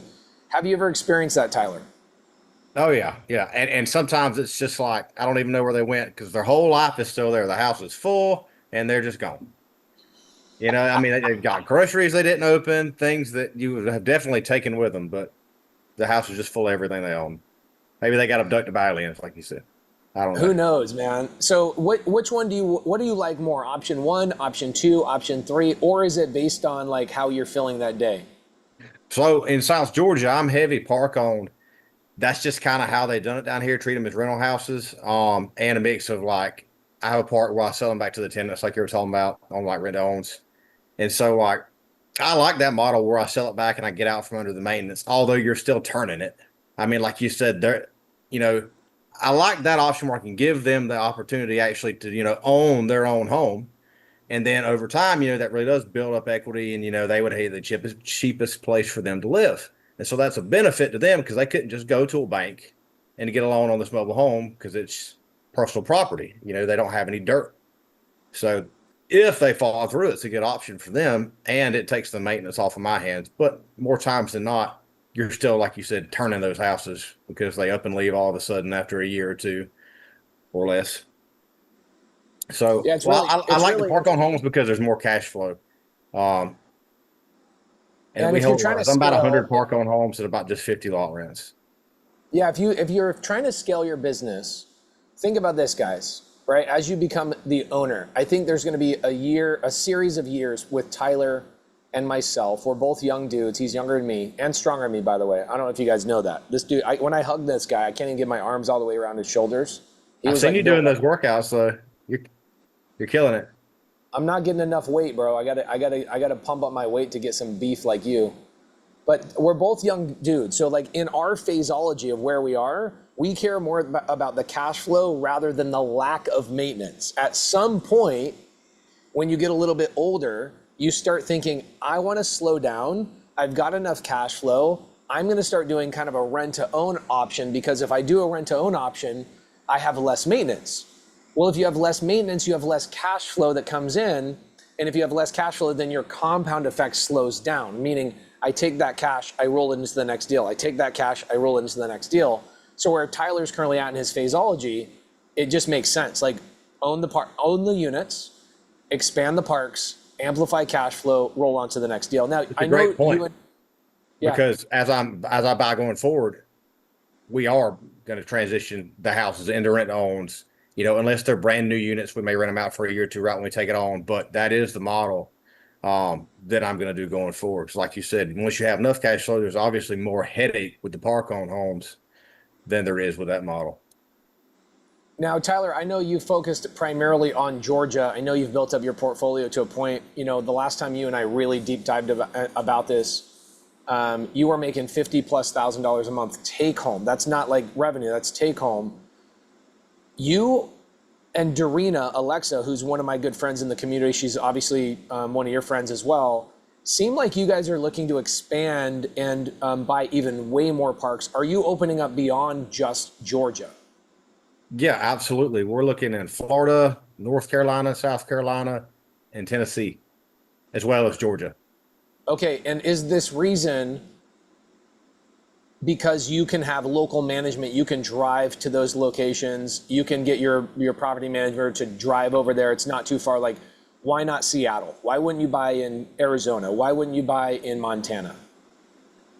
Well, yeah, we wanted to create some economies of scale like that. Like we're trying to do it in Florida first, and then possibly Georgia and those areas and places we kind of want to go to, honestly, as well as Arizona.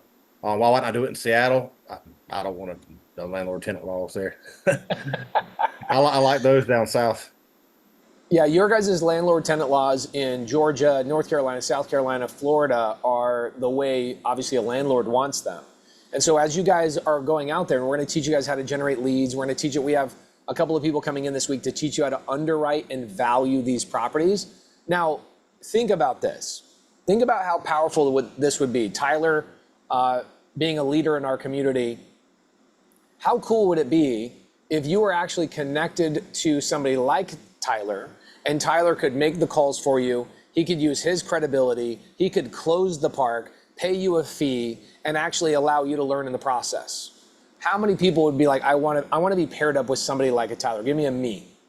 Okay, and when we go back to this at the very beginning, we talked about the number 2s, the number 3s, the number 4s, the number 2s, the number 3s, and the number 4s. That's what you guys need. You guys need to be paired up with other people. Otherwise, what's going to happen in your life is you're just going to continually get more and more and more and more and more information, and you're going to get analysis paralysis. What is the only way to get out of analysis paralysis is actually be paired up with people. Do we all agree? Do we all agree?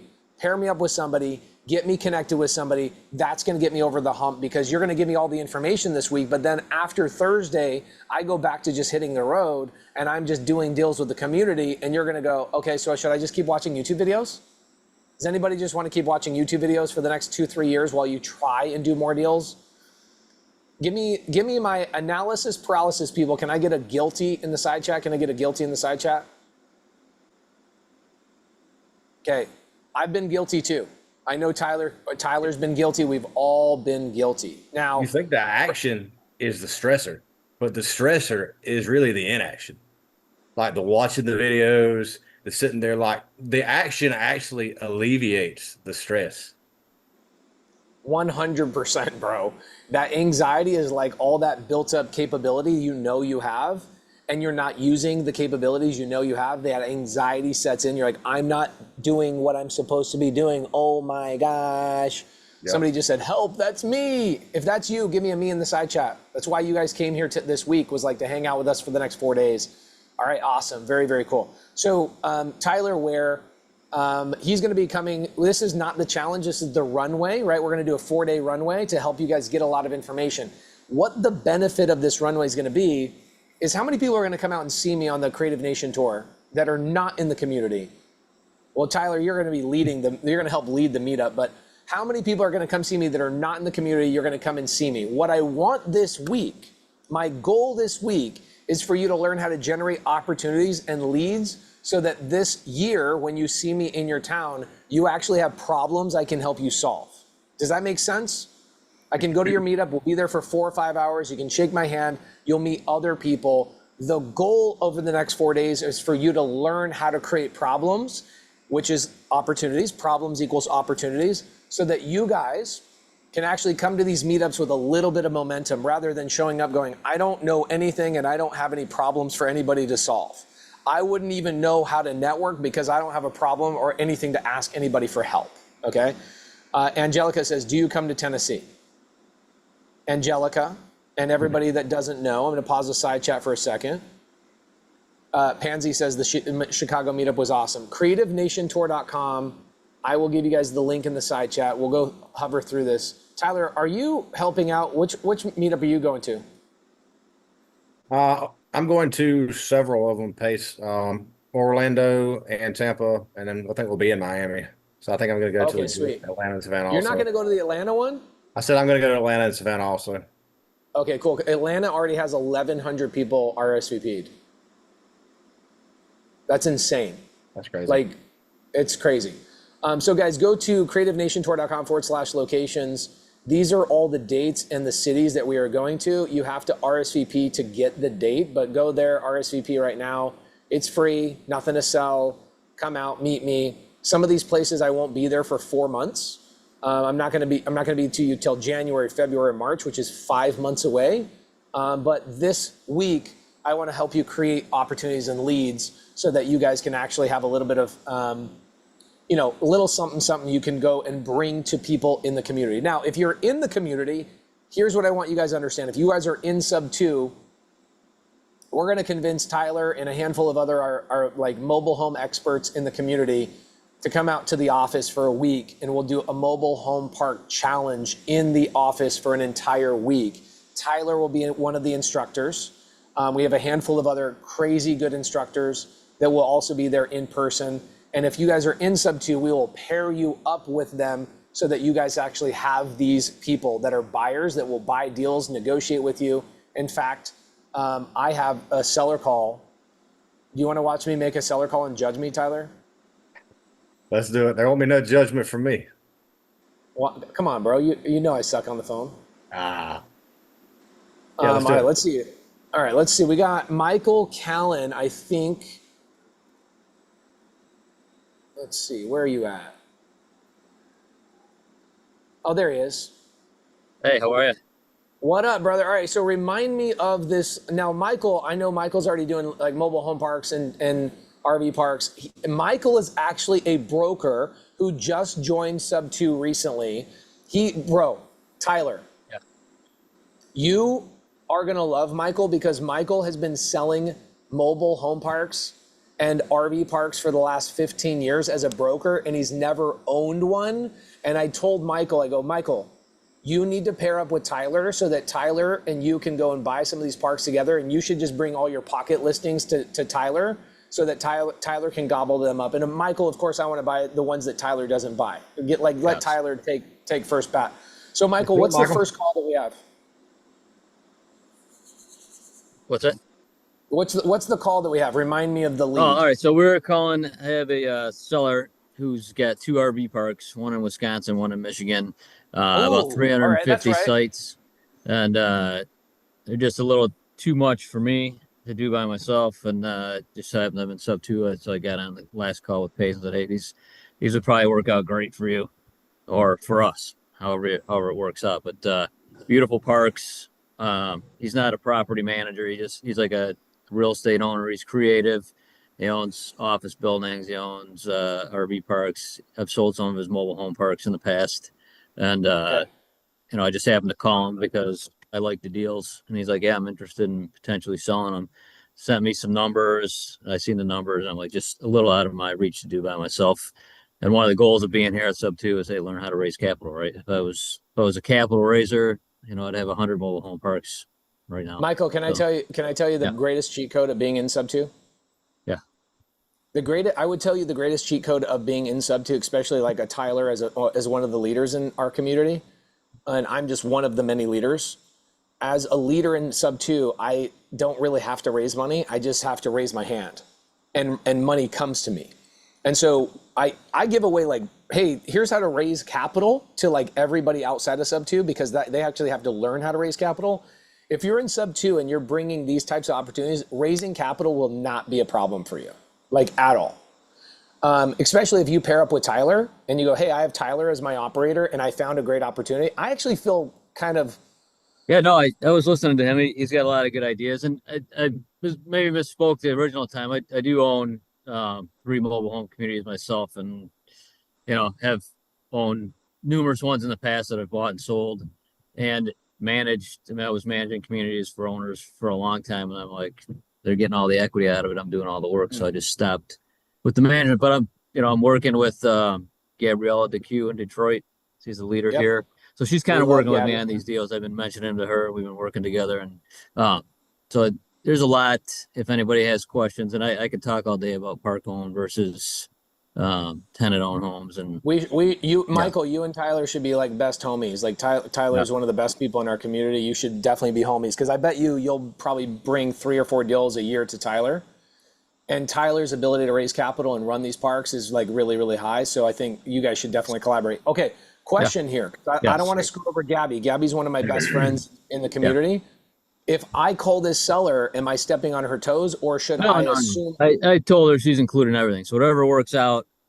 Okay, cool. She's whatever works out. She's happy with me. We're 50-50 on everything. Okay, cool. And I will always. Hey she's guys, fantastic.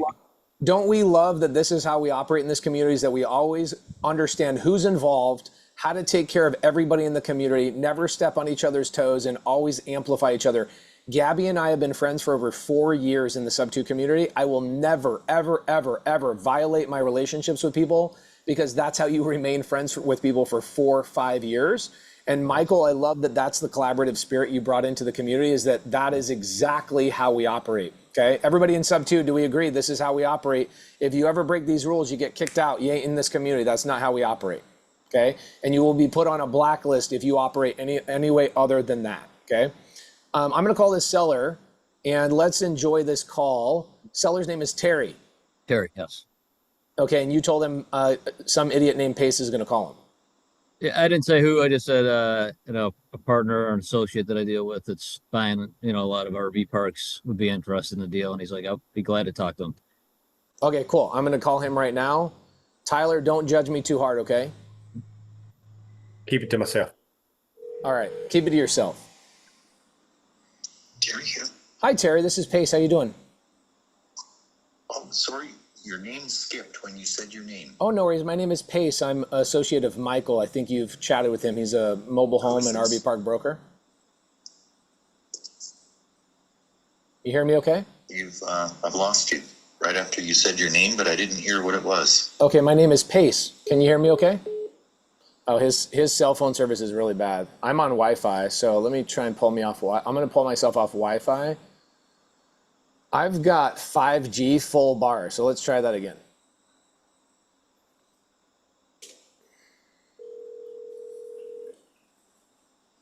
Terry here. Hi, Terry. It's Pace. Sorry about that. I think maybe it was my Wi-Fi. Okay, Pace. Who are you with? I'm with. What are you called? I'm with Michael the broker. I think he told you I was going to be calling to chat about your RV parks that you guys have that you're potentially interested in selling. Yeah. Okay. I thought Michael was calling us, so sorry for that. Oh, no worries. Not at all. You're a Canadian down in Boise, it sounds like. Well, I'm a former Canadian. I'm now a U.S. citizen. Awesome. I guess no matter what citizenship you have, you always got a little bit of Canadian accent, which is awesome. Yeah. Are you down in Boise? No, I'm in the Florida Panhandle. Oh my gosh, you got a Boise number. That's cool. You bounce around a little bit, maybe. I got a new Panhandle number, and I just haven't switched everything over. It depends on who I'm talking to. I can push a different button. Yeah, it makes sense. Totally get it. Okay, so I'm just real quick of who I am. Again, my name is Pace, P-A-C-E. I currently own mobile home parks, trailer parks, and RV parks, all in the United States, all cash flowing incredibly well. My big problem is I have tax issues where I don't want to pay taxes this year. So I've got to buy 2, maybe 3 more parks before the end of the year so I can do some cost segregations. And I was reaching out to some brokers and just letting them know I needed to buy some parks before the end of the year. And Michael suggested I chat with you because you have a couple of really good sizable parks that I'm looking. I don't want 40 unit parks anymore and small parks. We're more like 150 to 300 pad site parks is what we're looking for. And I think he mentioned you have some that are in that size category. Yeah, I've got a 130 up in the UP of Michigan, and I got a 209 up in they're south of there in Wisconsin. Oh, great! I'm in Milwaukee right now. Actually, I'm going to be. So I'm going Milwaukee, Green Bay, Minneapolis, Fargo, Sioux Falls, looking at parks for the next 5 days. You're going right past us. Yeah, where? Do you mind telling me what city you're in, and maybe I can check some of Iron that. Mountain. Iron Iron Mountain. Mountain Okay. is one of them. That's north of Green Bay. Oh, sweet. And then west of Green Bay, over in Chippewa Falls. Okay, let's pull this up. Now, you want to do cost segregation. Uh huh. You ever heard of Section 170 bargain sales? No, tell me all about it. Well, one thing I got to get you to do is sign an NDA. I can shoot that to you over the line, like in a heartbeat. You can sign. I'd love that. Okay. Section 170 bargain sale is what I've actually set up with both of these parks that I'm going to donate them to a 501c3. Oh yeah, I've heard of this. Yes, I have. 100%. And then let's see. What does that do for me as the buyer? If I end up buying, I would end up buying the 503(1)(c). Is that correct? No, you would become my partner Got in it. my current projects before I donate them.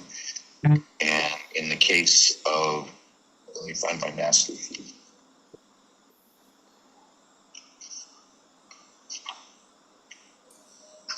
Somehow the master sheet eludes me. Just a second, let me just open it. It'll take me. No worries. Do you want me to text you my email address real quick so you can send me an NDA? Yeah, that would be good. Okay. I got two of them. I got one for my Section 170 company that we do consulting.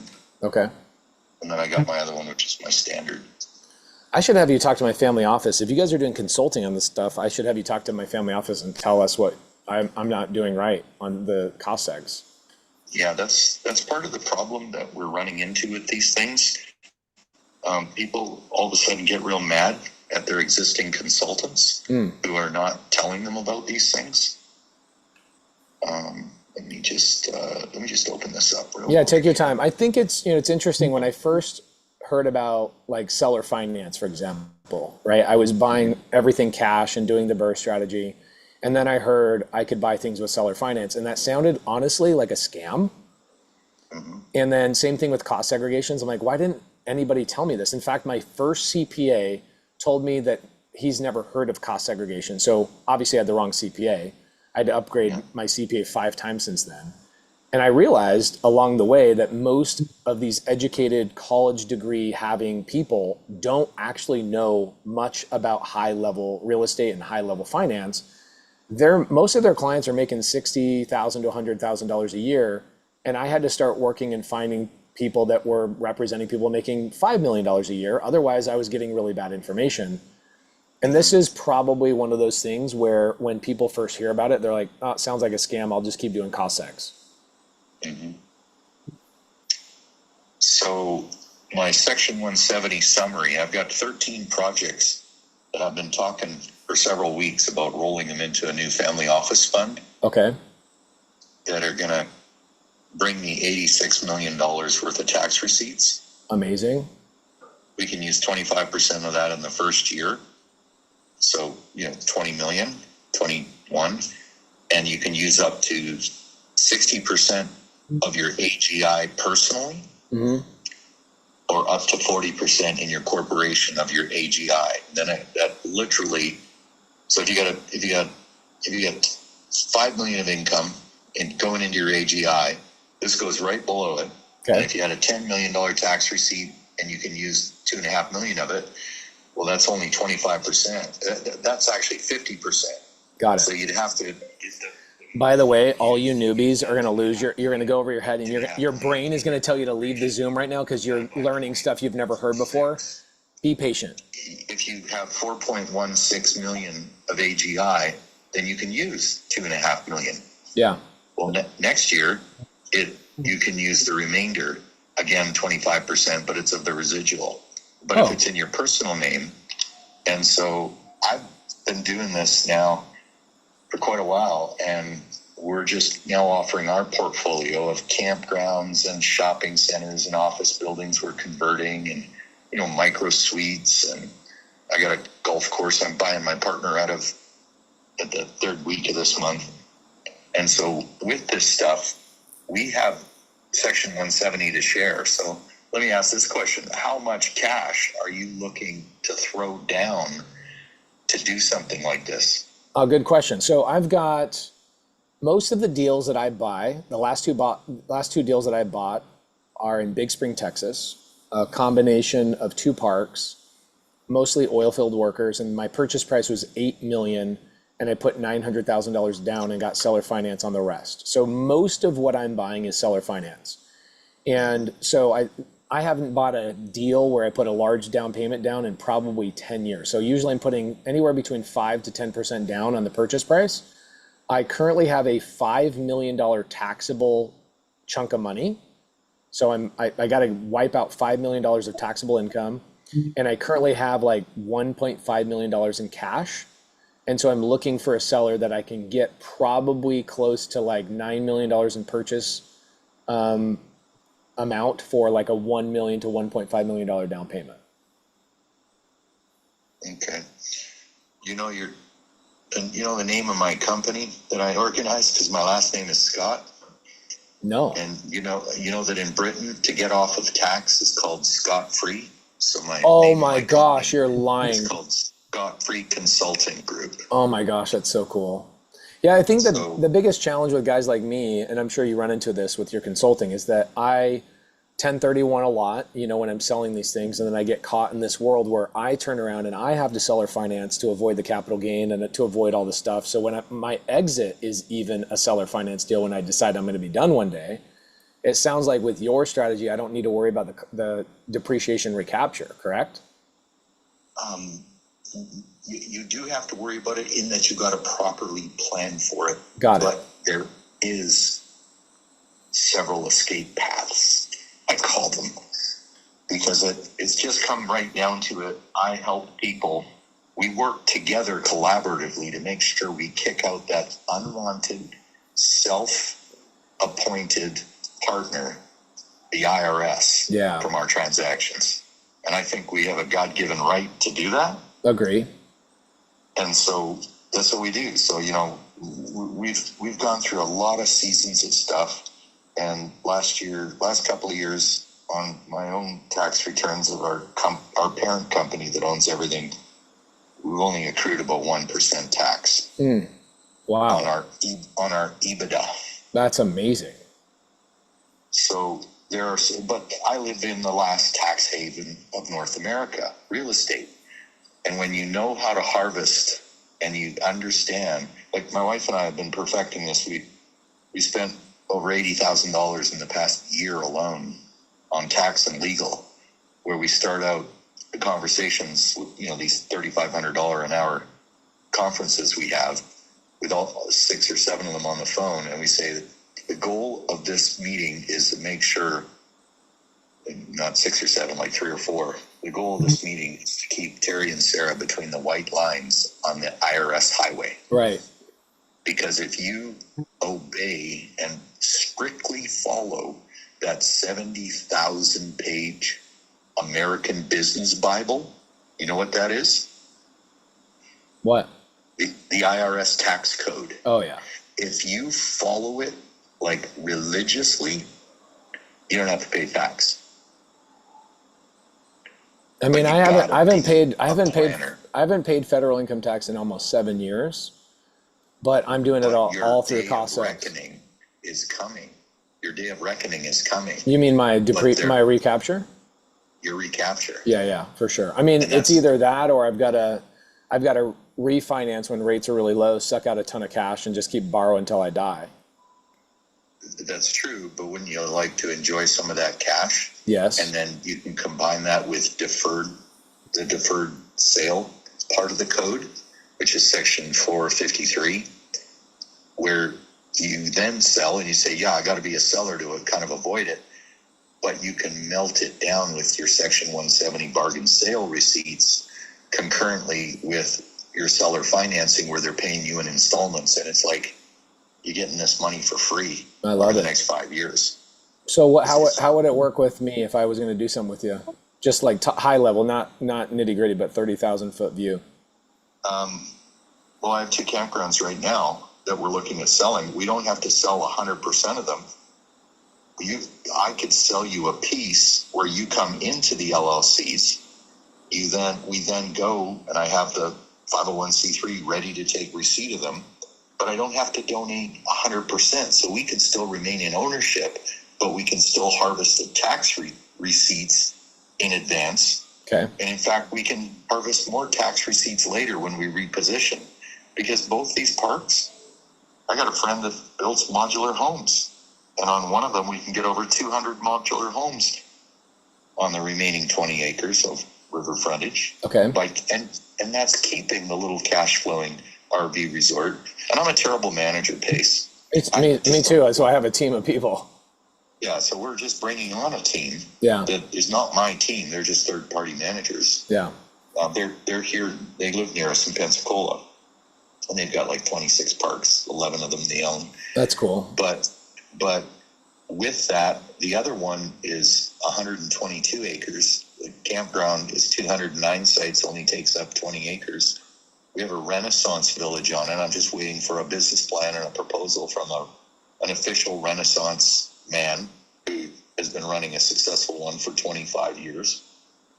And he's doing another one. That one's this weekend.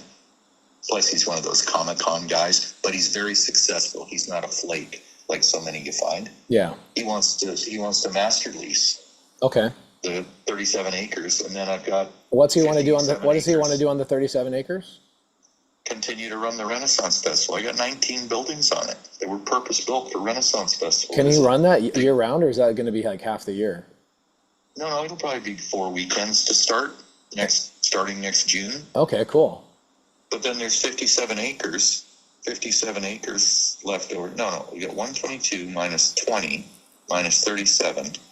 That's 65 acres and at 12 units of modular homes. That's 780 modular homes after that on over a mile of riverfront on Chippewa River. Yeah. So these are like development projects or Section 170 projects. They're campgrounds. They're adventure tourism. So you're not, it sounds like you're not wanting to sell these because you have long-term plans with these. You would just sell some ownership of the LLC. Yeah, and we get cash and you get your tax problem solved. Yes, I need cash flow and tax problem solved. Uh-huh. So in these, so let's go here. Rivers Bend, I got a $10 million tax receipt there. I got a 20 million. So between those two alone, that's 31.5 million of tax receipt. My word. So, and then there's additional depreciation you can do within your corporations and whatnot to make sure you get that $5 million taxable income to disappear this year. Okay, so there's two questions or two pathways here. Pathway number one, I deploy capital into this deal, become a partner with you. You'll obviously teach me how and what and whatnot. Let's say I don't do this deal with you. I go buy a separate park. I can hire you to consult with me? Yes, you can. I also have a deal that I'm signing an LLC membership to buy 80 units in Ohio that's vacant, and it needs $1,550,000. That's the total cost. That has an immediate $10 million tax receipt if we only donate 80% of the property the next day. Because I don't have to hold it because the LLC's owned it for more than 2 years. Do you have number breakdowns at my family office and I could go through on these? Yeah. Okay, here's What's your email? I texted it to you. Oh, okay, just a second. If you text it to me, what I'm going to do is I'm going to reply back to you and a gentleman named Ryan Cox, who runs my family office. I'd love to get on a Zoom with you and chat about one, partnership on the two up north, especially since I'm going to drive by there. And then two, maybe just consulting. Three, maybe deploying into that 80 unit deal. Yeah. And you get your money back at the end of 2 years, because we're gonna co-work with a Section 8 developer to go get the tax credits and the approval to turn these 80 units into Section 8 housing. Love it. So then there's the sale of that. There's a small profit on the end of it. You get your $1.5 million back plus 6%, but there's the $10 million worth of tax receipts to harvest before the end of this year. I love it. This is the real stuff, Pace. Oh, I believe it. Are you in Phoenix? You gotta. I'm a crazy lunatic. So I live in Phoenix. We've got a nice home in Phoenix. My office with my hundreds of employees is in Tempe, Arizona. I live half the year in Montana with my family. I mean, they live with me all the time. And then I do weird stuff where I go, hey, let's go on the road for 100 days and go see 100 cities and look at parks and just go try and buy parks. And so my wife and my 4 kids and I are currently going from RV park to RV park around the country, 100 cities, 100 days. And I know I'm crazy. I started in Hawaii, Alaska, Oklahoma City, Chicago. Now I'm in Milwaukee. I'm about to go through Green Bay and all those other cities I was going to tell you about. And I'll be on the road for the next 120 days.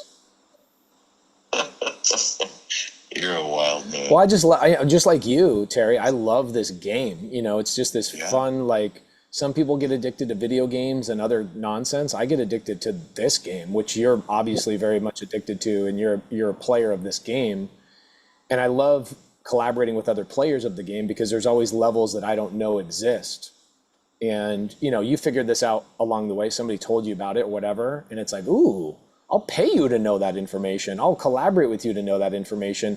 Heck, I'll bring you projects in the future to expand both of our empires. Like, this is all I want to do the rest of my life. Yeah. Well, that sounds good. Let me send you an email and in a DocuSign. Okay. And then I've got packages on each one of these, because the package I've put together is to do this into a family office fund where it would be initially a $200 million fund. Okay. I've got somebody that's got a Houston RIA that they manage. They got about $3.5 billion assets under management. Dang. And I've constructed this entire aggregated master plan with actually just debt of $75.8 million. Okay. On $105 million of purchase and sale, and then smaller loans to pull the extra value add together. And I would be carrying $29.5 million back. I'm gonna pull out $24 million, but then there's some other loans that have to be brought into it. Like, I don't know. Do you have access to this kind of, like, this is actually more the structure, because my line item for equity required is actually 0. Oh, interesting. With $86 million of tax receipts. And the portfolio. So you don't need to raise capital. You just need to raise debt. Yeah. Interesting. And the portfolio grows. This is only a basis of $105 million. This is not even taking it up to the $200 million that they're saying I should do. Okay. Because what they're telling me is, if I do this, then the fund is more than 50% capitalized. That's going to attract other investors like really fast. Okay. Yeah. Here's what I have access to. I run the largest real estate community in the world, larger than, I have 30,000 people in my community that I teach how to do cool things. I raise a lot of private capital from them, but they usually want equity. And then I also have really high level family offices I'm connected with that will bring debt to the table on cool things. Like, we're raising debt right now for car wash builds. And my goal, one of my other buy boxes, I have a separate team that runs this. But we are buying land and developing car washes, and then we'll have an exit to private equity probably in the next 5 to 7 years. Our goal is to have 1,000 car washes, and all I'm doing is raising debt on that, not raising equity. So we have the ability to bring capital to the table in the form of debt or equity, depending on what you need. Well, we've got fees built into all of this. We showed just on my 13 properties in the portfolio, 215 million of equity growth. Dang. And really no equity invested, just $75 million of debt. Man, you could make enough money. We could go up there and buy all of Canada and take it back. Oh, you know what? Let's just go get our hands on the Hudson's Bay company because it has the option on Canada. Oh my gosh, yeah. That 1775 company. Yeah. I've heard this before. I don't know how true it is, but that would be the play. Well, if anybody's going to figure it out, it's going to be you. You know? I've always said when people have asked me, Terry, you could do this and do that. And I say, no, I don't want to do stuff like that. That's illegal. I said, if I'm going to do something like that, I'm going to go after a small South American country. Like the whole thing, Yeah. That's, well, maybe you think big. Yeah, you got to think big, Well, all right. This is awesome. I'm really happy that we met, became friends. I'd love to get on a Zoom with my family office, pay you for your time regardless. And whatever the consulting fee is, happy to pay it. Man, my favorite thing on the planet to do is pay people for their time, whether it's attorneys or mentorships or masterminds. I love it. So consulting all day long, let me write you a check. And then regardless of where it goes, it's fun to be able to have somebody I can collaborate and share resources with and bring, opportunities and maybe debt or equity to your guys' plate. Well, that sounds fun, Yeah, what we're doing is we're working on an exit strategy. I just turned 60 this year. Young man. My wife is a young 56, so we just haven't spent enough time together. We've only been married for 9 years, and we've worked 18 years in the past 9 years together. Yeah, I believe so it's time to loosen up the reins, but I've got vision for all this stuff that God gives me. And my calling in life is to create jobs, create affordable and attainable housing, and look after widows and orphans. And we've added while having fun. Love it. That's cool. So we're turning the corner, and this is what we're going to keep doing. My Section 170, the Scott-Free Consulting Group, is coming alive, like really coming alive. I just got off a phone call in the past hour with a guy that says, we need a senior real estate guy on our team, like you, Terry, because we don't understand these real estate deals we get sent. And if all I did was show them the pathway to stay A, out of trouble, B, whether you're dealing with stuff that just doesn't make sense or not, because a lot of people have some really wild ass ideas. Yeah. I've got a building in Farmington Hills, just south of you there, over on the main thumb, and I've owned it for 14 years, and I let everybody leave after COVID. I was netting $6 and $7 a square foot. Dang. Now I'm signing leases, and Regis is coming in. I'm signing leases at $39 absolute net for 13 and a half square feet. Oh my 1,000 square word. feet. And $69 for a coffee with a double drive-through. And that's triple net? I'm gonna bulldoze the back building because the city now has come to my neighbor and says, would you like multifamily here? I said, sure. Let's go 6 stories, maybe 8. It's in Farmington Hills. Wow. These are the kind of deals that I have, plus the development deals I've told you about. I don't want to do all the development. There's a guy for that. Yeah. Right? Yeah. But this other stuff that I can show, what I'm going to show you, Pace, is I'm just going to show you my portfolio.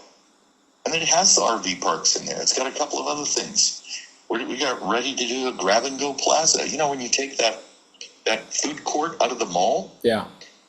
and you bring it out to the corner of high-traffic walk-and wait, not just walking, but cars, with virtually no on-site dining, because people got a hook in their mouth for grab-and-go. Yeah. So why not bring their favorite brands without the seating? We get a lot more rent, but they have a lot lower overhead because they're not trying to kick people out of their dining room. I love it. So we've got this stuff. So take a look at it. I'll send off the 2 NDAs, get them back to me. I'll package this stuff, send it to you, and you and your family office can look at it because we're in get this done mode. My golf course, I'm buying out my partner. I got to come up with $12.5 million by the 21st of this month. Okay. That has a 20, because we paid $3.1 million 4 years ago. And We you're got buying him out for all 12 mil? That's the total cost to buy out, but we're zoned single family. We Oh, had my 23 offers from word. national home builders. It's outside of Charleston, South Carolina. But I don't want to do that. I don't want to sandbag my neighbors by building single family homes. I want to build them a village. If I build a village and I keep an 18-hole golf course, instead of getting 400 homes that Meritage wrote me an offer, I get 200,000 square feet of commercial. I get 1,500 apartments. I get 2 hotels of 250 keys total, a senior living community that has all levels of care, and I still have an 18-hole golf course. I freaking love it. We're basically building the villages north. Yes. In a nice, tidy little community that it takes you 20 minutes to get to a grocery store. We have 1,250 homes surrounding us, directly in the development that was built for this golf course. My word. There's 15,000 homes being built within a 3-mile radius. Lennar Homes is right next door to us, rubbing shoulders, building 8,000 homes. They already got 1,200 out of the ground. It is the hottest place in America that people are moving to right now, according to those 2 non-political organizations. You know, U-Haul and United Van Lines. Yeah. They have no motive but just to say, more people are moving here than anybody else, anywhere else. This is down in like probably South Carolina, North Carolina. Yeah. Yeah. 35 minutes from downtown Charleston. I've got I just became an LP, and one of my students is building 200 units down there, and I looked at the data, the U-Haul ratio, and I was blown away by how fast this area is growing. And the second you said that, I'm like, it has to be South Carolina. Yeah. Makes sense. So this is what we've got. So let me send you the NDAs. I think my wife is cooking lunch here. Okay. And we'll get that off to you, and let's talk more before the end of the day. Thank you, brother. Appreciate you. You bet. You too. Bye-bye. Bye-bye. Okay, cool. So a couple of things to point out here, right? First and foremost, anytime you do high level calls like this, there's a couple of things you should take away. Number one, most newbies get bored by this, okay? They have no tolerance for these kind of calls. How many people are like, oh my gosh, I was just getting so bored with this? We had 120 people leave during that call, 120 people. So when you guys asked the question, like, I'm not joking you, watch this. This is really great. I did a YouTube video with a gentleman named Brian DeVia a couple of weeks ago, and literally the number one question he wanted to know was, why is everybody quitting Pace? Okay, check this out. I'll show it to you on YouTube. You guys should go watch this. Leave a comment on this, by the way. I'll give you guys the link to this video. Watch this. Let's go open link, copy link address. Okay, so check it out. So go make a comment on this YouTube video for me. Why do you think so? He literally asked the question, why do you think so many people are quitting real estate? Watch, let's listen to it. And you'll be blown away. It's because people can't even pay attention. Why do you think so many people are failing and leaving real estate? Because they're trying to do traditional. Okay, so the real answer, there's the link. Go leave a comment and go, thank you, Brian, or say something. I'd love to have him get 1,400 comments on that freaking video. Like, I'm watching Pace do a master class of a call, and 120 people left the call. Because they're like, well, I can't do that. And Pace isn't teaching me what he's doing during the call. So over my head, over my head, over my head. Let's talk about the takeaways of this call. Number one, you will never stop learning ever in this business. I'm going to learn a ton from that guy. Number two, paying for information and paying for relationships is by far the greatest cheat code I've ever learned. The second I go, yeah, I'll pay your fee. I'll pay your fee. Think about the people that are on YouTube. Oh, guy wants to sell information. Bro, are you kidding me? I want to open doors that weren't open to me, and the fastest way to verify that I'm not some freaking clown is to pay that guy. He'll probably charge me 20 grand, 30 grand, and I'll have 4 conversations with him. It'll change my life. I'll have access to information from something. Another thing to take away, probably the most important for new people thing to take away from that call, is in the beginning of the call, did he want to talk to me? Yes or no? Did he want to talk to me in the very beginning of the call? Yes or no? No, he did not want to talk to me. Okay. Does he know who I am? Yes or no? Did he know who I was? Yes or no? Okay, so a lot of people they'll watch me make calls and go, oh, they know it's Pace Morby. This guy has no idea who I am. No clue who I am, which is awesome. I love that. Okay, cool. So the takeaway there is, how did I get this guy to be impossible to get off the phone with? Did you see the last, I didn't really talk much, but I know what to say to get people to open up. Do you guys all feel like you need a partner like this, somebody that, like a Tyler Ware or somebody else that can make these kind of calls? You bring an opportunity to somebody like me or somebody like Tyler, and we handle those calls. I have the credibility, I have the assets, I have the bankroll, I have the family office, I have those things that immediately the credibility factor is not a problem. Okay? That call is a great example for why scripts no good. Like, you adapted, immediately you could tell he's higher level, and you just leaned in. There you go. So and then also, did I compliment him, and did I make him realize he's not wasting his time with some guy that is a know-it-all? You know what's the worst thing is when people act like they're a know-it-all to somebody who already knows a lot. Okay. Now, do you think he'll be a lifelong friend of mine? Yes or no? Yeah.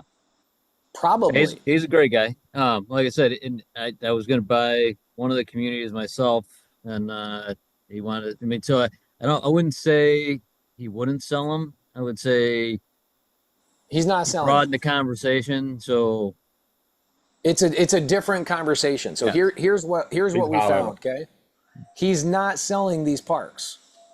Okay, what I'll do, everybody in SubTo, here's what's going to happen. I'm going to pay this guy 30 grand. I'm going to pay him to do Zooms with me, and I will even pay him to come into the SubTo community, and I will have him teach everybody in SubTo what he's doing from a tax strategy. I will pay for that mentorship, and I will hand that over to SubTo. There's things I'm going to learn in that relationship. He's absolutely not selling. The reason being is because something in his strategy, which I don't quite comprehend, which I'm okay with that. I want to be overwhelmed with new information. Welcome to growing and welcome to learning. There's something in his strategy that prevents him from selling the property right away. Instead, he's going to donate the properties, and then he'll sell ownership interest in that. I don't understand entirely why that's beneficial to him, but I know there's something I'm missing. And I'm okay with that. And not only am I okay with that, I'm like, ooh, a multi-million-dollar piece of education that I can hand to everybody into SubTo so that we can all be doing the same thing, right? I'll do some high-level tax couple of calls, and I'll pay this guy $20, $30, $40, $50,000, and I'll hand it. What I'll probably do is go like, I don't know, Owners Club or something like that, and I will bring it to people in the community so that Owners Club can teach everybody in SubTo, whatever it is. I don't know. We'll figure that out. But what else did I take away? Let's say I don't buy these parks. He's got thing after thing after thing after thing. Even if this doesn't work out, let's say that there's no deal here. Do you think that guy will be a resource for the rest of my life, and vice versa? Yes or no? Yeah. Right. I've been working with him for years. He's never mentioned, even we were just talking about potentially partnering on his tiny homes. He never mentioned that tax strategy to me. I didn't even know he had a consulting company, and we talk at least twice a year. So he didn't mention that to me. So that was great. Yeah. Even something there that I didn't know. That's fantastic. Yeah. That guy doesn't have a stop button. He's going to keep going. He's going to have more and more opportunities. Like he said, he won't slow down. He's not, you could tell he's not slowing down. He's moving into the next phase. Can this business work in Africa? Guys, let's answer this question first and foremost for the 20th time. We always got to answer this question. You can do this business from anywhere. I am in a trailer, okay? I'm in a trailer in the middle of freaking Milwaukee, okay? You guys can see I'm literally here, let's turn this around. You guys get a little tour, okay? I'm in a little trailer. Cribs. Okay, Cribs, MTV Cribs, guys. Pace Morby Cribs, okay? And you can do this business wherever you have internet, okay? Wherever you have internet, you will be able to do this business, okay? And a lot of people will overthink this. Oh, he's in America. Guys, that guy's in Pensacola. The properties are 2 hours north of me, just randomly. Most of the deals we are doing are virtual. So let me ask you a question. Do you have internet in Russia? Do you have internet in Africa? Do you have internet in Canada, Mexico? Okay. All right. So Henry says, I need some coaching, please. It's interesting to think, Henry, let's go to Henry for just a minute, and we'll go back into the training for the day. Henry says, I need some coaching, please. Awesome. Oh, wow. There's a lot of Henrys. I don't know if I'll be able to hire or look. Okay. Henry Osmendi. Henry, what's up, man? How you doing? Welcome to the show. How you doing, buddy? How's everything Henry, going? really, really good, brother. So I'm going to give you a little bit of some coaching, okay? Okay. The number one thing everybody is going to need, and we're going to talk about this tomorrow, okay? The number one thing everybody needs is you're going to need to learn where do leads come from, Okay. which you obviously don't know. You need to know how to take those opportunities and tee them up. This is number two. You need to know how to tee them up to somebody that knows what the heck they're doing. Otherwise, you will overthink, be in analysis paralysis, and fear will cripple you. Does that make sense? Yes, sir. Okay, so what you need is you need somebody to be plugged into that is trained at a higher level than you. Is that correct? Correct. Now, if I took Henry in the situation he's in right now, he's not been trained, he doesn't know where leads and opportunities come from, and I just plug him into Tyler, you know what Tyler's gonna do? If he was smart, he would ignore you.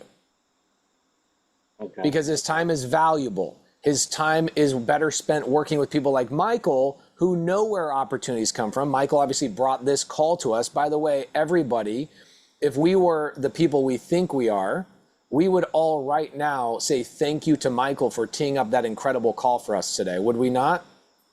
Can we all say thank you? Thank you, Okay. Michael. Michael teed that up. So you need to know, you see what Michael did. Michael has a high level opportunity, something a little over his skis currently. What did he do? He came to me 3 days ago in a private SubTo Zoom and he says, Pace, I have an opportunity. Will you call this seller for me? Henry, my friend, that's all the coaching you're ever going to need in your life is what I just told you.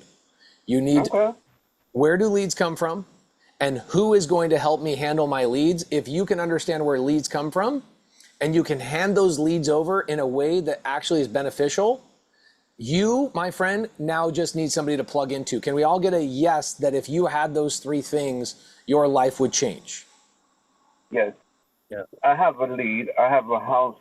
It's a I think it's 3-family house. Okay, so you have Henry. You're East Coaster, so you call it a triplex, a 3-family house. Is that correct? You're East Coast. Yes. Okay, how do I know? Brooklyn, New York. Okay, cool. Nobody wants that. I'm sorry. Okay. New York sucks. Yes. I'm trying to get out of here. Okay. I'm just kidding. If we have people in Brooklyn who are doing a lot of, I'm just joking. We have a massive Brooklyn community. Okay. Chris Jean-Baptiste runs our Brooklyn meetups. He's an amazing dude. But here's the thing. Let's talk about what a lead is. A lead is a seller who is willing to negotiate at a low price or a seller that is willing to do seller finance. What is yours? Is it just somebody you think might sell, or did they say, I actually am ready for an offer? Which one is it?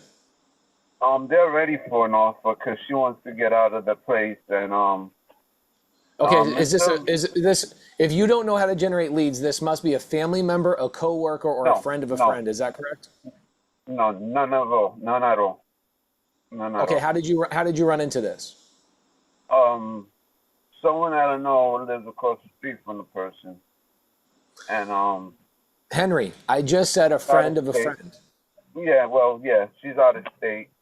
And, okay, so Henry, why it's important for me to point that out is people need to understand that what you just did to generate this lead is not a scalable business model. Now, you already know this. This is why you're saying, hey, I need some coaching. I'm giving you some coaching right now. If you don't know how to generate leads and an abundance of leads, and you don't know how to tee them up to a leader that can close them, you will continually run into watching more YouTube, watching more this, reading more books, and then randomly running into a friend of a, how did I know is a friend of a friend? Exactly. How did I know that? Guess the way I was bringing it out to you. Because I already know it's your only lead, and if you only have one lead, those are the only possibilities. You ran into it randomly, it's in your personal circle of influence somehow, some way. It's a coworker, it's a family member, or it's a friend of a friend, and that's the only opportunity you have. My friend, as you can see, that call went really, really well with that guy, right? A lot of abundant opportunities, but there's no clear path for me to go and make money quite yet. So what I would normally do is I would then work on the next lead, and I would keep my pipeline full, correct? Correct. Cool. Well, you know so what? right I now, have enough time. okay, so Henry, in your situation right now, you have a friend of a friend lead. If I said, hey, Henry, that's not a great deal, which I haven't looked at it, but let's say you have a friend. Do you want me to call the friend, by the way? They are at work right now. Okay. So Henry, if you have a friend of a friend lead, and that ends up not being an opportunity, and then you need to go right back to the next lead, what are you going to do? Do we all understand that the most important thing you need to understand is where do these opportunities come from? And the next thing is, how do I tee them up? And then the next thing is, who is going to close the deal for me? If that is you and you're like, oh my gosh, if I had those three things, I'd literally pay 100 grand for that. If I had the 100 grand, give me a yes. If that is, if you could solve those three things, okay? Should I focus this week on making sure that you understand those three things? Give me a yes. If at the end of the week, I have not solved those three things for you, you can come and find me and karate chop me. Okay? Amazing. Amazing. Cool. All right, thank you. June Mueller says, Pace, I just want to say how thankful I am to finally be part of the community in real estate. Joining SubTo already feels like one of the best decisions I've made. The energy, the knowledge, the collaboration are here on another level. I'm currently working on my very first potential deal and wanted to share it with you. The property is in Pine Brook, Connecticut, Pineview Court, Ponte Vedra. It's in foreclosure, but the owner still has 300 to 500. He mentioned a lot of people have been trying to take advantage of his situation. He's only talking to one buyer right now. However, he told me he's open to working with me if I can bring a stronger, fair offer to the table. Okay, cool. So Mueller, June, you are new to the community, so I don't know how to pronounce your name. Mueller, June, is that, how do I pronounce this?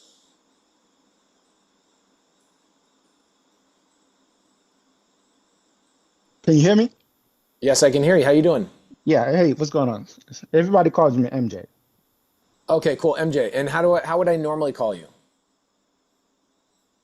No, Is you it can call me Mueller? MJ or yeah, Mueller is fine.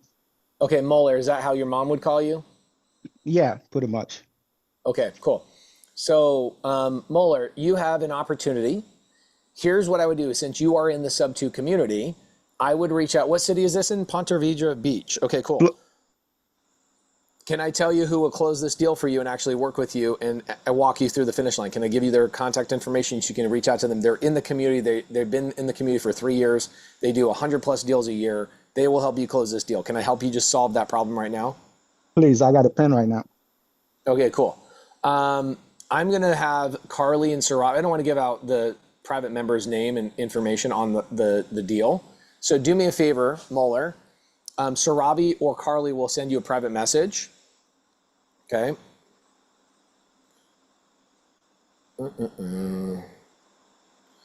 And Sarabi, if you could help me by getting with Mueller or even with maybe Carly could do it as well. Carly or Sarabi.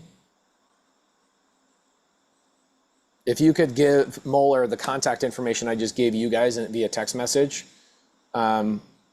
that will solve this problem. Okay. All right, cool. I'm going to pause the side chat. Kimber Wolf says, can I get $20,000 back from Rain to join? You know what? We have a lot of women that leave Rain and come and join us, but you know, Rain's good. It just, they charge you $20,000 for, you know, stuff that we do in 4 minutes in SubTo, but that's okay. They're cool people. Okay, Tyler Ware. If you want to go and find more opportunities for mobile home parks, where is Tyler Ware looking? What are your top 2 places you're going to go find leads and opportunities for mobile home parks? Well, we'll pull this and we'll reach out to the sellers directly. That's one. And Okay. then, so before he goes on to number 2, here's a promise I'll make to you guys. Do you guys want me to show you how to pull a list of mobile home parks tomorrow, and pull a list, skip trace it, and show you guys how to do some outreach? Would you guys like that to happen tomorrow? Everybody in here, okay? We'll show you how to pull a list. Tyler, that's number 1. So tomorrow, guys, the thing that we'll do tomorrow is we'll show you how to pull a list, and we'll show you how to skip trace, get these mobile home park owners direct to owner. Because if I go to like Crexy.com, for example, and we could find mobile home parks on Crexy, here's what Tyler is saying is so powerful, okay? Crexy.com, if I go to Crexy.com, which I really love, and I type in owner finance, I'm going to go on here, and there's going to be mobile home parks, there's going to be RV parks, there's going to be stuff. Like, look at this one right here, Anchorage RV Park. But guess who you're going to call?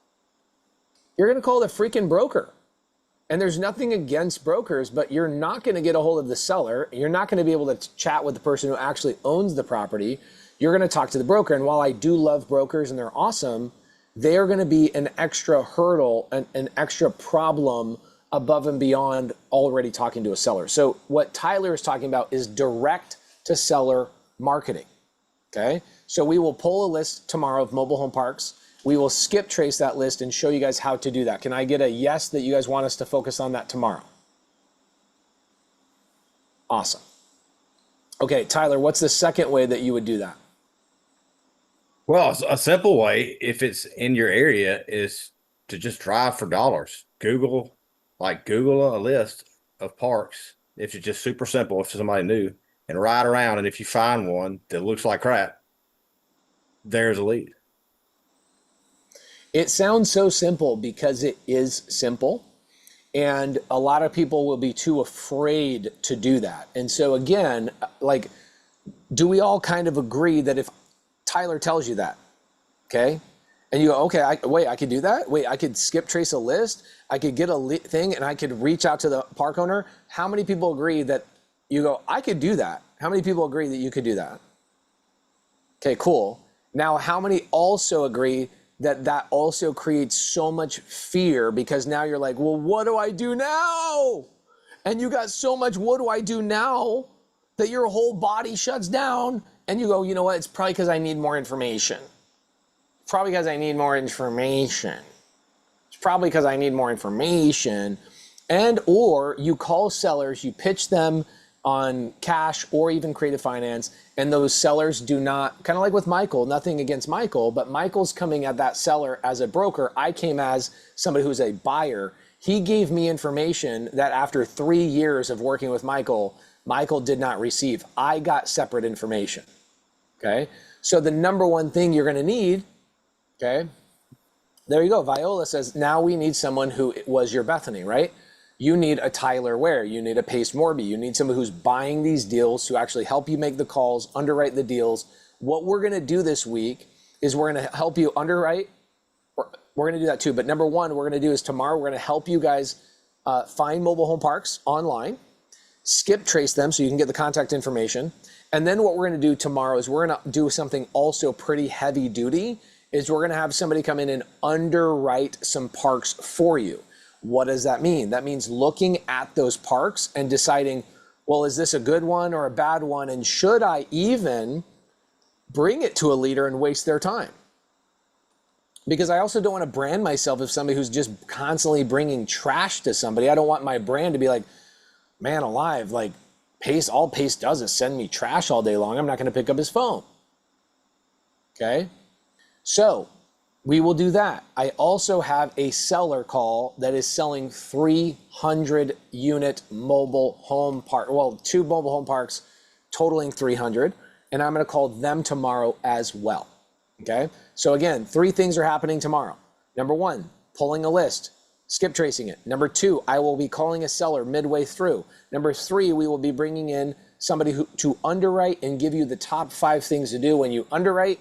And then on Wednesday, we're actually going to make way more calls to help you guys set appointments for leaders. And then number 4 is I will show you how to work with leaders and how to pair up with leaders so that you can actually start plugging in and filling in all the gaps of your understanding.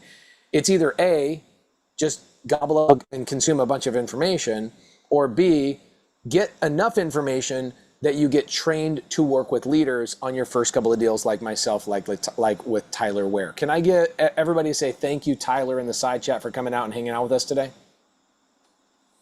Oh, it's my pleasure. And by the way, guys, that's his real accent. It doesn't turn off when he's behind closed doors. That's his real accent. I can't deny it. Tyler, I appreciate you, brother. Thank you for coming in here. Guys, Tyler Ware. Tyler, what's your Instagram? At Tyler Ware Real Estate. Okay, so guys, go to Instagram, give him some love, DM him. Don't bother him. Don't be like, hey, Tyler, I want to find deals for you. You haven't been trained on how to find deals. Don't make him do the heavy lifting. Come in here tomorrow. We'll show you on how to find opportunities. We'll show you how to underwrite them before you start asking him, can I do deals with you? You're gonna waste his time. Okay? It's like asking to join my basketball team if you've never shot a shot. Learn how to take some basic maneuvers before you waste his time. The reason why a lot of people won't reply to your messages on Instagram is because you're not providing any value. You're a zombie. You just want to pick your brain. You ever heard, Tyler, you ever had anybody say, Tyler, I want to pick your brain? Yeah. And I immediately think, wait, are you a zombie? Because zombies like to eat brains. And they pick brains. I don't want to hang out with zombies all day. I want to hang out with people that provide value, okay? So, guys, we will be back here tomorrow at the same time. We will go a little bit longer tomorrow than we did today. I have more calls tomorrow. I have more things to cover tomorrow. What I would love for you guys to do is come back in here on time. Do not be what happened today. I had to basically entertain people for 20 minutes. Now I have to go out into the field and I'm recording and I'm going to some students' properties and I'm running a meetup tonight. I wish I had another 30 minutes with you. Tomorrow I will have 3 hours with you, but let's make it a full 3 hours. Let's start right on time. We are starting at the exact same time. Don't wait for the freaking email to show up in here. We went from 700 people came in here, then 20 minutes later we were at 1,600 people. Come in here on time. A couple of fun goodies we're gonna do this week is we're also going to give you guys, for the people that would like it, I will on Thursday, I'm gonna give you guys probably, not the full mobile home park list. There's like 75,000 mobile home parks. Actually there's more than that. It's like 100 and something thousand mobile home parks. I will give you guys 5,000 mobile home parks skip traced and on a list as a bonus on Thursday, just for people that can make it through all 4 days. Okay, we will have so much freaking fun with you guys. It's going to be a blast. All right. And in the meantime, creativenationtour.com, go over there, register. Would love to see you guys in person, shake your hand, eyeball to eyeball. And don't come and tell me that I'm shorter than you thought I was going to be. Okay, I'm a normal human being. People, I'm not joking. It's the number one thing people say. They come up to me and they go, man, you're shorter than I thought you were going to be. Bro, would you think I was going to be 7 foot? All right, guys, thank you so much. Was this a good day? Did we have fun? Great call, great conversation with Tyler, great information of single family versus multifamily. Tomorrow we can get into pulling the list. Where do these opportunities come from? Skip tracing. We can then call another seller, and then also we're gonna learn some underwriting so that we're prepared to do deals with leaders. Give me a yes that you guys got the value you anticipated today. I delivered what I promised today so that you guys are like freaking awesome. And if you want to be freaking awesome, go into the free Facebook group, Creative Finance with Pace Morby, and tell everybody what your favorite part of the call today was, and tell everybody they should be in here tomorrow as well. The more people to collaborate, the more deals are done. That's the goal. Let everybody know we'll be back here tomorrow. 3 hours starting right on time. Thank you.